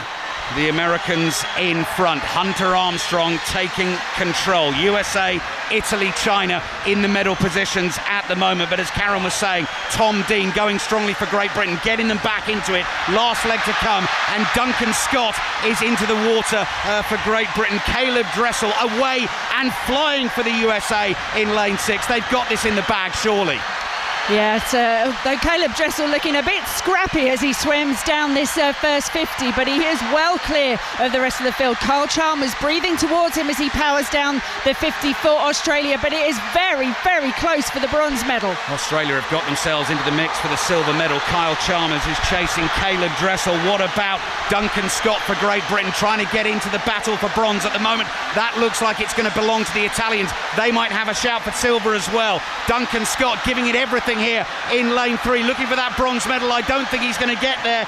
The Australian swimmer Kyle Chalmers closing, but it's the Americans who take gold again. Australia silver, Italy finish in third place. They take the bronze medal, and Great Britain's men end up in 5th in the men's 4x100 metre freestyle relay final. Duncan Scott, with so much to do, was trying to get them back into it in those closing stages. He couldn't quite do it, and the Americans once again lapping up the victory celebrations on the side of the pool. Steve Parry. Well, they were absolutely brilliant, weren't they? They were imperious the way that they delivered. And Caleb Dressel, he's been out the sport for a number of months, almost a year, and he's come back and he doesn't look like he's skipped a beat. I mean, I did not expect that level of dominance from America there, Karen. No, there was the 2 swimmers in the middle of section of that, Giuliano and Armstrong, who really did the damage to the rest of the field. I've got to say that Kyle Chalmers was coming out back like a storm at Caleb Dressel, who looked really wobbly in the second 50. He looked scrappy up the first 50. He looked like he was hurting down the second 50, but so much distance between them, and they had to make up that the Australians couldn't do that. The American swimmers were so, I want to use words like pumped and psyched at the end of that. At the end of that, they were so American. They were flexing their muscles and sort of almost beating their chest Tarzan style. Well, they needed that. There's a lot of testosterone there. A lot of testosterone going in. And this is what I was saying before, Kelly, that they want to own these events, the relays. They consider themselves to be the best all-round nation with the most amount of depth. So it hurts them when they're getting stuffed by the Aussie women. You know, so they wanted to come out, they made a statement, and they really did. I mean, Kyle Chalmers, though, he looked very impressive, and I think he's really going to challenge Ban on that 100 free later this week. He was a second quicker than Caleb Dressel on that final 100, but Pan Shanley was only a 10th outside of his world record on that lead-off leg, and he's looking very, very impressive. They all want to send a message, don't they? You said about pumping their chest, flexing. All of these guys will be looking at the splits, and they'll know the 100 freestyles want to come. They want to lay down a time just to play mind games, a little bit of psychology. They'll want to do that in this freestyle relay as well. So there's a lot going on. I just want to say there on Will, and I don't like to criticise, but he had a terrible start. I mean, it was almost like he was doing his bronze medallion, safety start in the water. It was like when he went in, he went far too deep. And if you look at the splits that the guys did, Richards led off 47.8, world class. You had Dean 47.7, and you had Scott 47.5. But then in that second leg, Whittle 48.5. I think he'll reflect and go, I maybe could have been a little bit quicker than that. And if you looked at this going in, Great Britain definitely had a chance at a medal there. I would put it down. I don't want to be too harsh. I'd put it down as a missed opportunity. I don't want to be too negative on the first day of the swimming either. But are we a bit nervous about Team GB? I know this wasn't going to be Tokyo, and I know that wasn't the expectation. But from what we've seen so far, well, you can forget your pool party that you were on about. We're not doing that. That's for starters. But you know what? If you do contrast it, we had the best games in 100 years at the last Olympics. We won 8 medals with 4 golds. We are clinging by a thread here with Adam Peaty. There's a great image of him watching that second semi-final, which I've never seen him do before, taking a real interest in the competition. I think if Adam can somehow win that gold medal tomorrow, we will have forgot about the first day. But if it's a third, or I don't even want to think about it, if he's outside the medals, then I think you're starting to hit some buttons that might suggest panic stations. We didn't win a medal in the swimming pool on the first day in Tokyo. There's not that many medals to come. I think we get excited about how Adam's doing on the first 2 days, and that's kind of been an indication of how the team's going to go. And he's done a pretty good job. He's going into the finals fastest qualifier. Yeah. I think we could all feel quite content. I think that was a potential medal that they could have got. That's a missed opportunity, but it was by no means a nailed on. It's not like if we saw the 4x200 freestyle relay miss the podium. So yes, an opportunity, not a nailed on one, but I still think there's been some good swims that makes me feel confident about how the team's going. Thank you, Karen. That's exactly what I needed to hear. We can party still, Kelly. That's exactly what I wanted to hear, that the pool bar is still a possibility at the end of this week. Adam Peaty's performances there might be something of a bellwether for Team GB across the swimming meeting of these Paris Olympics. We will hear from him very shortly. We'll also be rounding up the rest of the day's action, and we'll hear from the 2 GB medalists so far after the BBC News with Alison Hughes. This is BBC Radio 5 Live. Listen on BBC Sounds. Thanks, Kelly.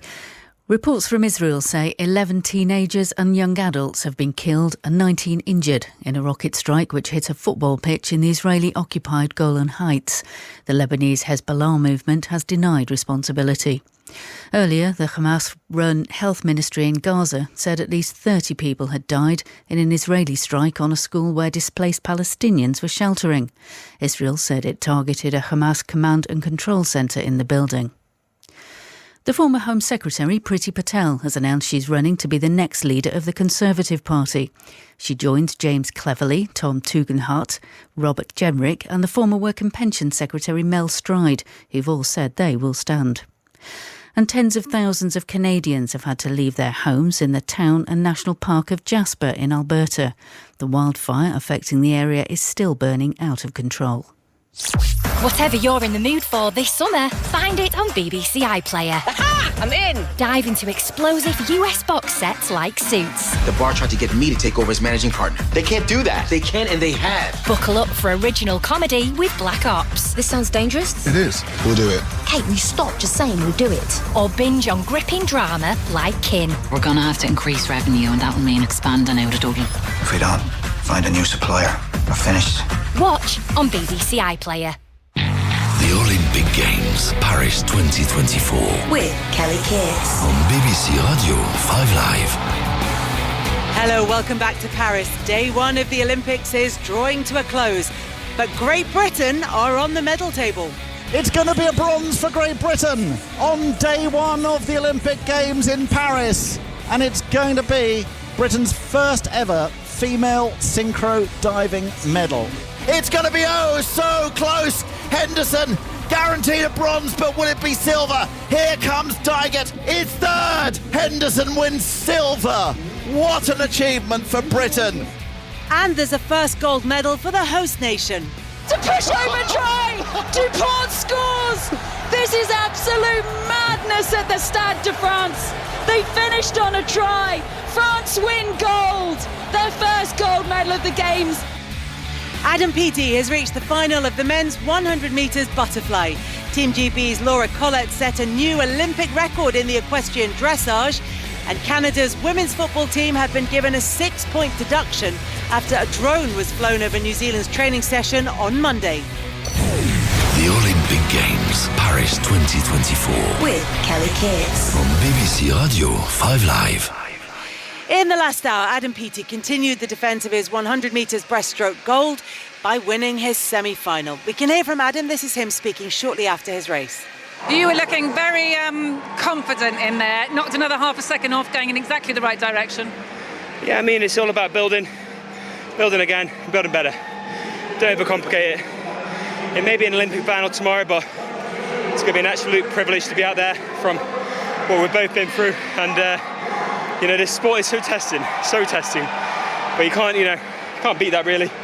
Great crowd. I enjoyed it. I'm loving it again. So what else can you add except for a chocolate cake? Saw a beautiful shot of your son. Does he know what Daddy's doing? Don't even talk about my son. It just makes me cry. He goes, "Daddy, are you the fastest boy?" That's what he says. Even if I haven't seen him for 2 weeks, that's what he cares about, I guess. But I guess I just want to be the fastest boy tomorrow. Keep it simple. What do you do between now and then? Recovering. Probably a lot to work on still technically, but it's really tough on that back end because I know that this field has been a bit slower. All respect due.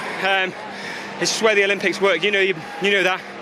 It ain't about a time here. It's about the races, and I'm hoping that's good enough time there for Wilby to get through the final as well. We'll see what these do here, because I've been racing Wilby now for a very long time, and it's an absolute pleasure, an absolute privilege to have someone who is, finding new ways to do the sport, such as myself, and needs a lot more respect.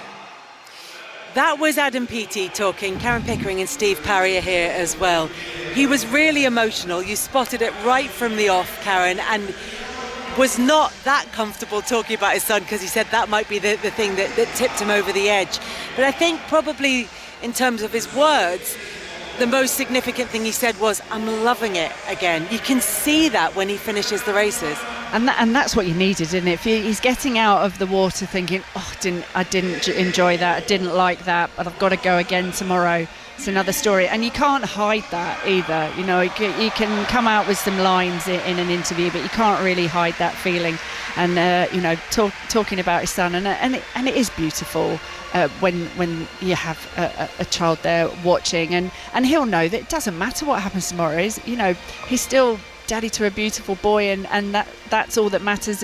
Really, everything else is a bonus on top. Everything he's done and everything he can do is just a massive bonus on top. And I really enjoyed that interview. It was a really lovely, really emotional interview from Adam Peaty, but he does seem to have his head in the game as well. It doesn't feel like it's come at the expense of him losing focus, Steve. I think the thing that's buoyed him is that he's fastest. I think if you'd have said to him, "You're going to go 58.9 at the Olympics," I don't think he would have been very pleased by that news at all. But knowing that everyone else in that field is going slow, because it is a relatively slow 100 metres breaststroke compared to what we've seen, not just him, the whole field over the years. And let's make no mistake about this, it's going to be down and dirty and ugly, and I think it's going to come down to heart tomorrow night.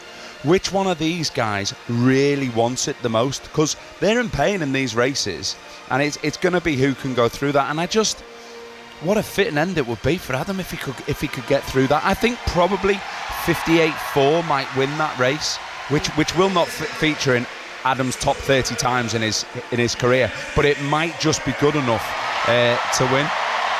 We will talk much more about his path to Paris, I'm sure, in the build-up to the final tomorrow. But Adam Peaty qualifying for the men's 100 metres breaststroke. You'll be able to hear that on 5 Live Sport tomorrow night.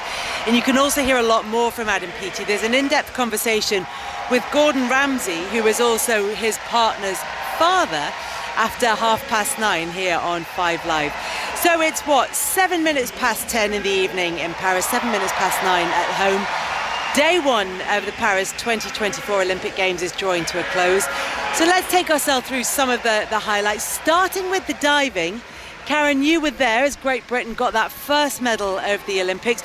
But important to note that, like, in contrast to many Olympic Games, isn't taking place in this same venue as the swimming. No, that's right. It's at the aquatic centre, the only arena that's been specially built for these Olympic Games, and it will host the diving and the first week of the water polo as well. And it's a lovely venue. And we had the 3 metres synchronised diving with Yasmin Harper and Scarlett Mew-Jensen going for Great Britain. They've World Championship medalists at the last 2 World Championships, so we're all in with a shout. They had a wobbly third dive that they went from 2nd to 6th place, and it all really came down to the final round, and thinking it was going to take a big shot from the Australians for them to lose a medal. They were 12 points clear, and that big shot came. There was a slip on the block from one of the girls. They ended up doing almost 2 completely different dives, dropped out the medals, and that meant a bronze for Great Britain, who performed consistently apart from that one slight mistake on dive 3. And the first time that the women have got a synchronised diving medal at an Olympic Games, and the first female diving medal for 60 years. So the fact that it was the first time in 20 years that Great Britain have got a medal on day one. It was in the pool, and it was really making history for those girls. Such a turnaround, wasn't it, in that final round? They were outside the medal places heading into that final round, and then, as Karen was explaining, that mistake from the Australian team meant that only Italy could go above the Brits and into third. Back somersaults. It was a good dive, but there might be some issues that the judges will find. It's certainly not a glaring error like the Aussies, but what will the Brits feel about that? Well, I've got to think that they must feel that they're in with a chance now. The Italians, one of them could barely get her legs over. She had to save the dive by bending her knees to look like she was going in straight there. The judges doubt will be fooled by that. No, they're not. They're not. 4th for Italy. It's going to be a bronze for Great Britain on day one of the Olympic Games in Paris. And it's going to be Britain's first ever female synchro diving medal. What an extraordinary achievement from Scarlett Mew-Jensen and Yasmin Harper. What was the pressure like delivering your dives today, but also, Scarlett, waiting for everyone else? Oh my gosh, I haven't competed in a very long time, and for that to be my first event after a while was ridiculous. I was very, very shaky, but I knew I could trust in Yaz, and I knew I had to trust in myself, that I've done the dive so many times. But yeah, I mean, afterwards was also ridiculous. We knew that, yeah, we needed a really good one, but we couldn't have done any more, so you're sort of stood there helpless. But yeah, I mean, I can't really describe it. Yasmin, there was an image of shock on your faces when Australia messed up their final dive, which is such a rarity at the highest level, isn't it? What was that moment like, that sort of realisation that you were in, basically? Well, it's hard to describe because on our last dive, we did everything we could. So we stood there for a few minutes just waiting to see, like, we knew it was going to be really tight. And when the Australians failed to deliver on their final round, I think we were just in such shock because we kind of just thought that this was going to be a 4th place for us. But then for that to happen and to be coming away with the bronze medal is amazing. We also PB'd as well, Yeah. which is cool. Yeah, So- we got a personal best Yeah. today. It's an amazing achievement and hopefully the start of a medal rush for the team. How much confidence do you think is that going to give everyone else who was watching, cheering, knitting away in the stands? We've got such an incredible team with us here at this Olympics, as well as the last and a few before that. But I think we've definitely got the strongest team here this year, and I've got every faith in all of them to go out there and, you know, show what we're all made of and hopefully bring home some more silverware. You have a little chink of the Eiffel Tower around your neck and it's embedded in your bronze medal. Fantastic. Well done. Thank you so Thank much. you. That was Jonathan Overend speaking to Team GB's first medalists of these Olympics, Yasmin Harper and Scarlett New-Jensen. Karen, as we said, you were watching on, and we'll come to how hard that was for the Australia team in just a second, because it was difficult to watch how upset they were afterwards. But they did everything they could. It was a personal best for Yasmin Harper and Scarlett New-Jensen. They put themselves in a position to take advantage if any of their rivals did slip up. Yeah, that's right. I mean, you hate to see medals being awarded because somebody makes a mistake, but that is the nature of diving. You know, like I said, the British pair had a bit of a wobble on their third dive, so if the order had been different, could well have been them at the end that were making a mistake and having to see where they came. That is diving. But what was fascinating was the range of emotions that Scarlett in particular had in the space of about 60 seconds, where she looked quite introspective, you know, maybe thinking about what they could have done different and just waiting to see where they finished, but thinking it would be outside of the medals, to utter shock, to then tears, and she could not stop her tears. And then on the medal rostrum, that beam was extraordinary. But she in particular, she had a major back injury. She's struggled to get back. It was touch and go if she'd be here at these Olympic Games. Like she said, it's the first competition she's been in, and she goes away with a medal. But that's what makes it even more impressive, is the fact that they haven't competed together for so long, and then they come away with a personal best. And they especially in an event where that kind of synchronicity is so important. Yeah, and I love it. You know, on the board they have one person who's kind of in charge of the 1, 2, 3, but they always start with, "Are you ready?" And the other one says yes. But I also think it'd be funny if it said, "Wait a second." Not quite.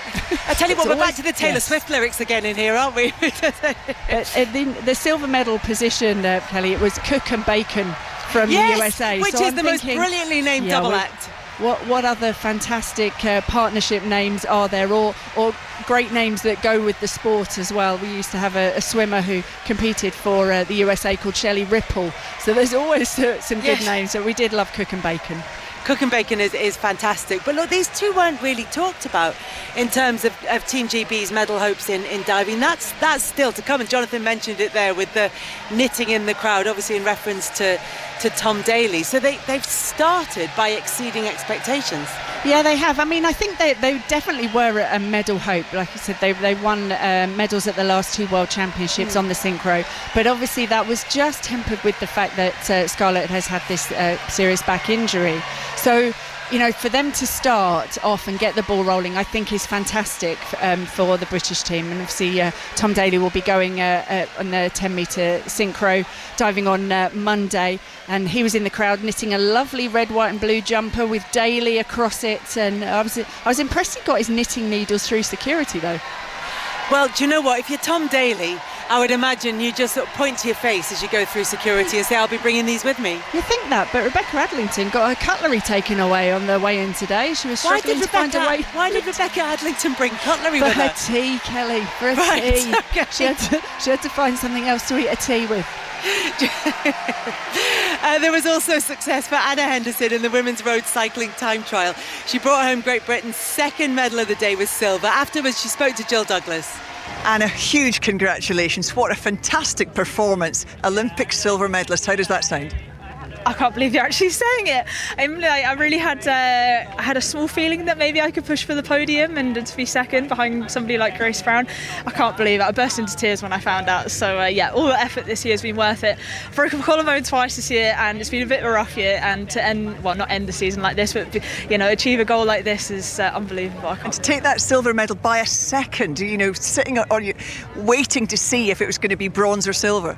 Yeah, I missed the world's podium last year by 2 seconds, and I was like, this this is not going to happen again. So I just kept pushing all the way to the line, and yeah, it was really horrible conditions out there today, so I'm really thankful that I could stay upright on my bike as well. And yeah, I was a bit of a grandma through the corners, but that paid off, and I used the power on the straights, and yeah, here I am. It was a really measured ride, but just how cautious did you have to be given the conditions? I kind of, it's really strange, I kind of blacked out through the whole thing, but I think I was super cautious because I think a lot of girls had problems today, and yeah, I'm really happy to be here. I'm really happy it paid off, so yeah, I can't say anything else. Go get that medal. Thank you, can't wait. Anna Henderson saying she went round the corner like a grandma in that time trial, and it was necessary because the rain was actually pouring down on the cyclists in Paris. And because of that, in part, there was heartbreak for Great Britain's Josh Tarling. He placed 4th in the men's road race after a punctured tyre left him 2 seconds off the Olympic podium. Listen, hard lines. The stars need to align if you're going to compete at Olympic Games and become an Olympic champion. What happened out there? My stars were miles apart. I think I had a front puncture, so yeah, it was on the rim, and when we went, I knew I had to change before that corner.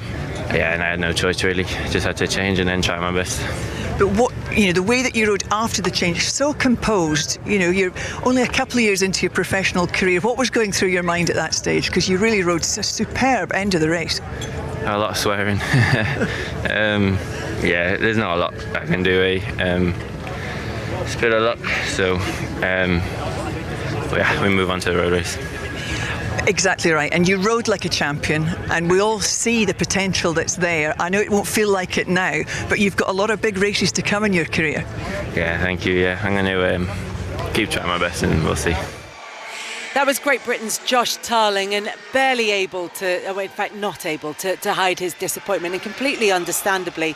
Alistair Bruce Ball is with us. Ali, you work on the cycling a lot, and particularly on the road races, those moments, things like getting a puncture, tiny inconsistencies in the road, the conditions, everything is so variable, and it comes down to those small margins. I think particularly when we woke up this morning, well, we knew the forecast last night, didn't we, after all the rain during the opening ceremony, you immediately think that something might happen during a race, is more likely to happen, that could be out of your control. That's very difficult to accept, but all these athletes who enter the Olympic Games, and particularly in events like that where things like that can happen, you do just have to deal with it and try and move on, as Josh Tarling said. But I mean, 2 seconds away from the podium purely because of that, nothing he could do about it.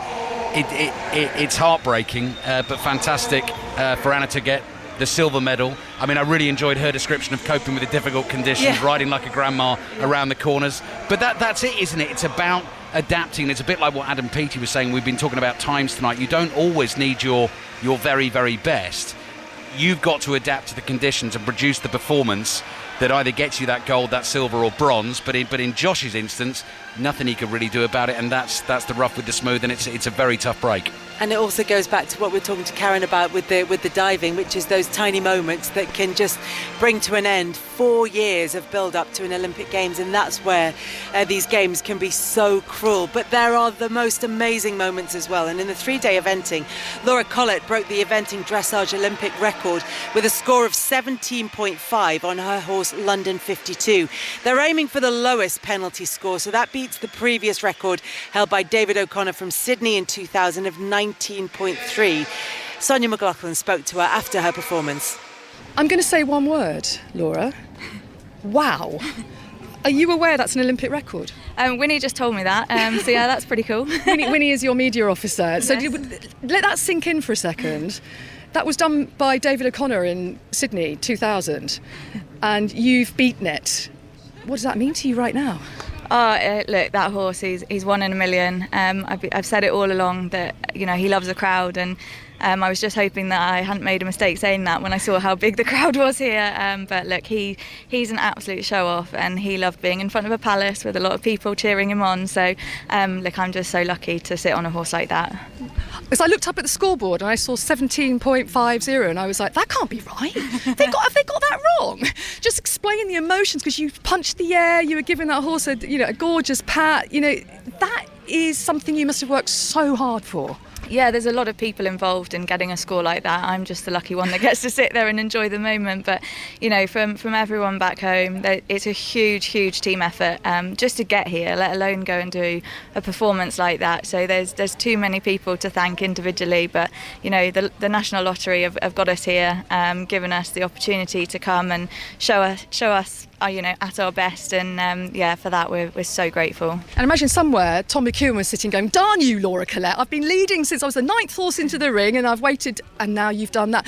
How much do you drive each other on? Oh, we have such an amazing bond as a team. Yes, we're here as individuals, but fundamentally we're here as a team to go and win a gold medal. Me and Tom were lucky to be in Tokyo and get that feeling. We know what it's like and we want to do it again. So yes, I'm sure he was annoyed for a second, but also he would have known that it meant the team were back up there. So and we'll be the same for Ros. She could very well go and could be a very short-lived Olympic record. Are you aware no British woman has ever won the individual gold medal at an Olympic Games, and how much might that be a driver? Everything's a drive. We want to rewrite the record books. I've been lucky with our horse to write record books at badminton and at 5-star level before, so let's try and do it at Olympic Games as well. That was Laura Collette talking to Sonia McLaughlin. She leads the individual standings. She mentioned Ros there. That's her GP teammate Ros Cantor, who's in 6th. Tom McEwen is in 11th. And because of that, Team GB also lead the way in the team standings. And then tomorrow it's the cross country, and Sonia will be across all of that and will bring you up to date with everything that's happening. There were also medals up for grabs in the swimming. Great Britain expected medal contenders in the 4x100 metres freestyle relay. They had qualified in 3rd, but they were only able to finish 5th in the final earlier this evening. United States took gold, and afterwards they spoke to Sharon Davis. Obviously it's frustrating. We really wanted to try and get in there and get after the medals tonight. So it's tough to be, on the wrong side of it. But yeah, I think we all put in a great effort. All 4 of us, and obviously Cahoon this morning as well. So yeah, we couldn't have asked for much more. It was an honest effort, and we'll move on and see what we can do the rest of the week. Yeah, you've got individuals to do, but of course 3 of you are going to be in that 4x200 as well. Yeah, absolutely. And again, that's a huge opportunity for us in the relays. So we want to get after it. We want to see what we can do, put ourselves up against the best, and we'll give it our all. Jacob, is there a temptation to just try too hard when there's a crowd like this? No, not really. You just got to stick to what you know. Mess a few things up there, but it happens to us all. We're all human, so yeah, pleased with it. Olympic final, great venue, so can't complain. How did you feel, Tom? It was a really exciting race. I mean, you knew it was always going to be. Yeah, I think we would have needed to put together some pretty incredible forms for everyone. There's so many things to get right in a relay. Your takeovers, how you execute the 100, and I think we all swam solid swims, but similar to what Jacob said on a stage like this, everything's got to be perfect to kind of come home with some silverware. So next time. Duncan, I know you're a little bit happier with that swim tonight than you were this morning. More like you. Well, I don't know. It's, I guess, individual performances don't really matter when we're part of a team. And look, I think it shows where we've come in the 4x1. We're pretty disappointed with 5th, but I think as Britain coming 5th in that event is the highest we've finished in God knows how long. So I think we've got to hold our heads high. We've all got other events coming this week, and I think that's pretty exciting. But it's not the start we wanted, but I'm sure we'll make of that what we will and move on. Yeah, and you mentioned the talent. We left Alex out of that squad. He had a great swim this morning. We've got depth, haven't we, now in the 100 as well as the 200? Yeah, totally. And I don't know how much the coaches enjoy that. It's difficult for us. We didn't know who was going to get left out given what we had this morning. But look, whoever it was, we know that we're going to have quality in the final. But look, we just fell short there. But as I say, we've got more chances the rest of the week. And you excited about your individual races? The pool looks as if it's all about racing and not about times. Well, I don't know, that's day one. We need to see what the rest of it goes on. There's been some pretty quick times tonight in other events. I'm sure there was probably some fast splits thrown down there, but look, 3 of us have got the 4x2 later. That's another really good opportunity as part of a relay. We really enjoy doing that as well. Jacob's got an individual. Look, we've all got other chances, so we'll just see how it goes. That was Team GB swimmers speaking to Sharon Davis after finishing 5th in the men's 4x100 metre freestyle final. Steve Parry is here. There was a real mix of responses in that interview from, it's a great venue, it's an Olympic final, and it was lovely to be part of it, to genuine disappointment and frustration. I thought that was quite interesting, the sort of breadth of emotion that was reflected. I think Duncan Scott was being the most honest. Missed opportunity. I'm not actually sure management made the right call there. So this morning, Cahoon went 57.7. This evening, 48.5. Whipple. So there's 0.7 of a second there in the difference of those swimmers. And you know, the management make the calls that they think are going to work, but they're a second outside of winning a medal. I honestly believe that Great Britain have got a talent to have been standing on that podium tonight. Next to those Americans with their smiles. I get so jealous of American smiles. They are just so beautiful, aren't they? They've all got the most incredible amazing dentistry. smiles. Yeah, it's fantastic. I'd have to spend about $7,000 on Invisalign to have a smile like that. And a trip to Turkey. Yeah, exactly. Turkey team. But yeah, missed opportunity for Britain. Do you know what? As long as they right those wrongs in the 4x2, they should absolutely win the men's 4x200 metres and probably, dare I say it, threaten the world record. Yeah, that's the thing. 3 of those relay team are going to be in the 4x200. It's a second. It's not redemption, but it's a second chance. Yeah, and it is their main event, and you know, I think they'll be disappointed there was a missed opportunity, but 12 months ago at the World Championships they were disqualified in the heats, didn't make it through to the final, and still had a fantastic World Championship. So it's not going to be a massive dampener on their week. And Tom Duncan said, you know, how many other races they've got, and the 4x200 of the relays is their focus. We've got individual events, obviously. Duncan's got the 200 IM, 200 freestyle, so lots of opportunity still to come this week for them.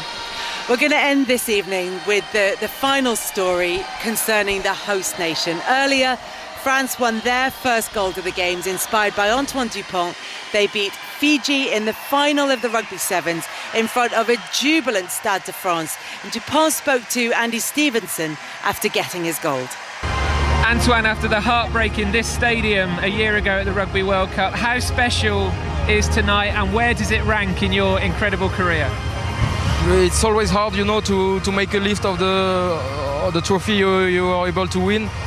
But yeah, the emotion are exceptional, unbelievable, sensational. I don't have enough English words to qualify it, but for sure it will be on the top of the list. And have you ever played in an atmosphere like this? You've obviously played in huge games in this stadium, but this is something else. Yes, I played a lot of games here, some finals, some the game for the Grand Slam, but I hardly ever had an atmosphere like that. Honestly, for the last 3 days, it was unbelievable. Congratulations. Thank you. Antoine Dupont, France's golden boy, now with a golden medal in Rugby Sevens. That is all from us tonight, though. Tomorrow's coverage of Day 2 of the Paris Olympics starts at 10 a.m. with Tony Livesey. Chappers is back from midday. I'll be here from 6 with more action from the pool. Stephen Nolan's here from 10 o'clock, but right now on 5 Live, it's Adam Peaty, who's through to the final of the men's 100 metres breaststroke, sits down with Gordon Ramsay for an in-depth chat recorded a couple of weeks ago ahead of Paris 2024.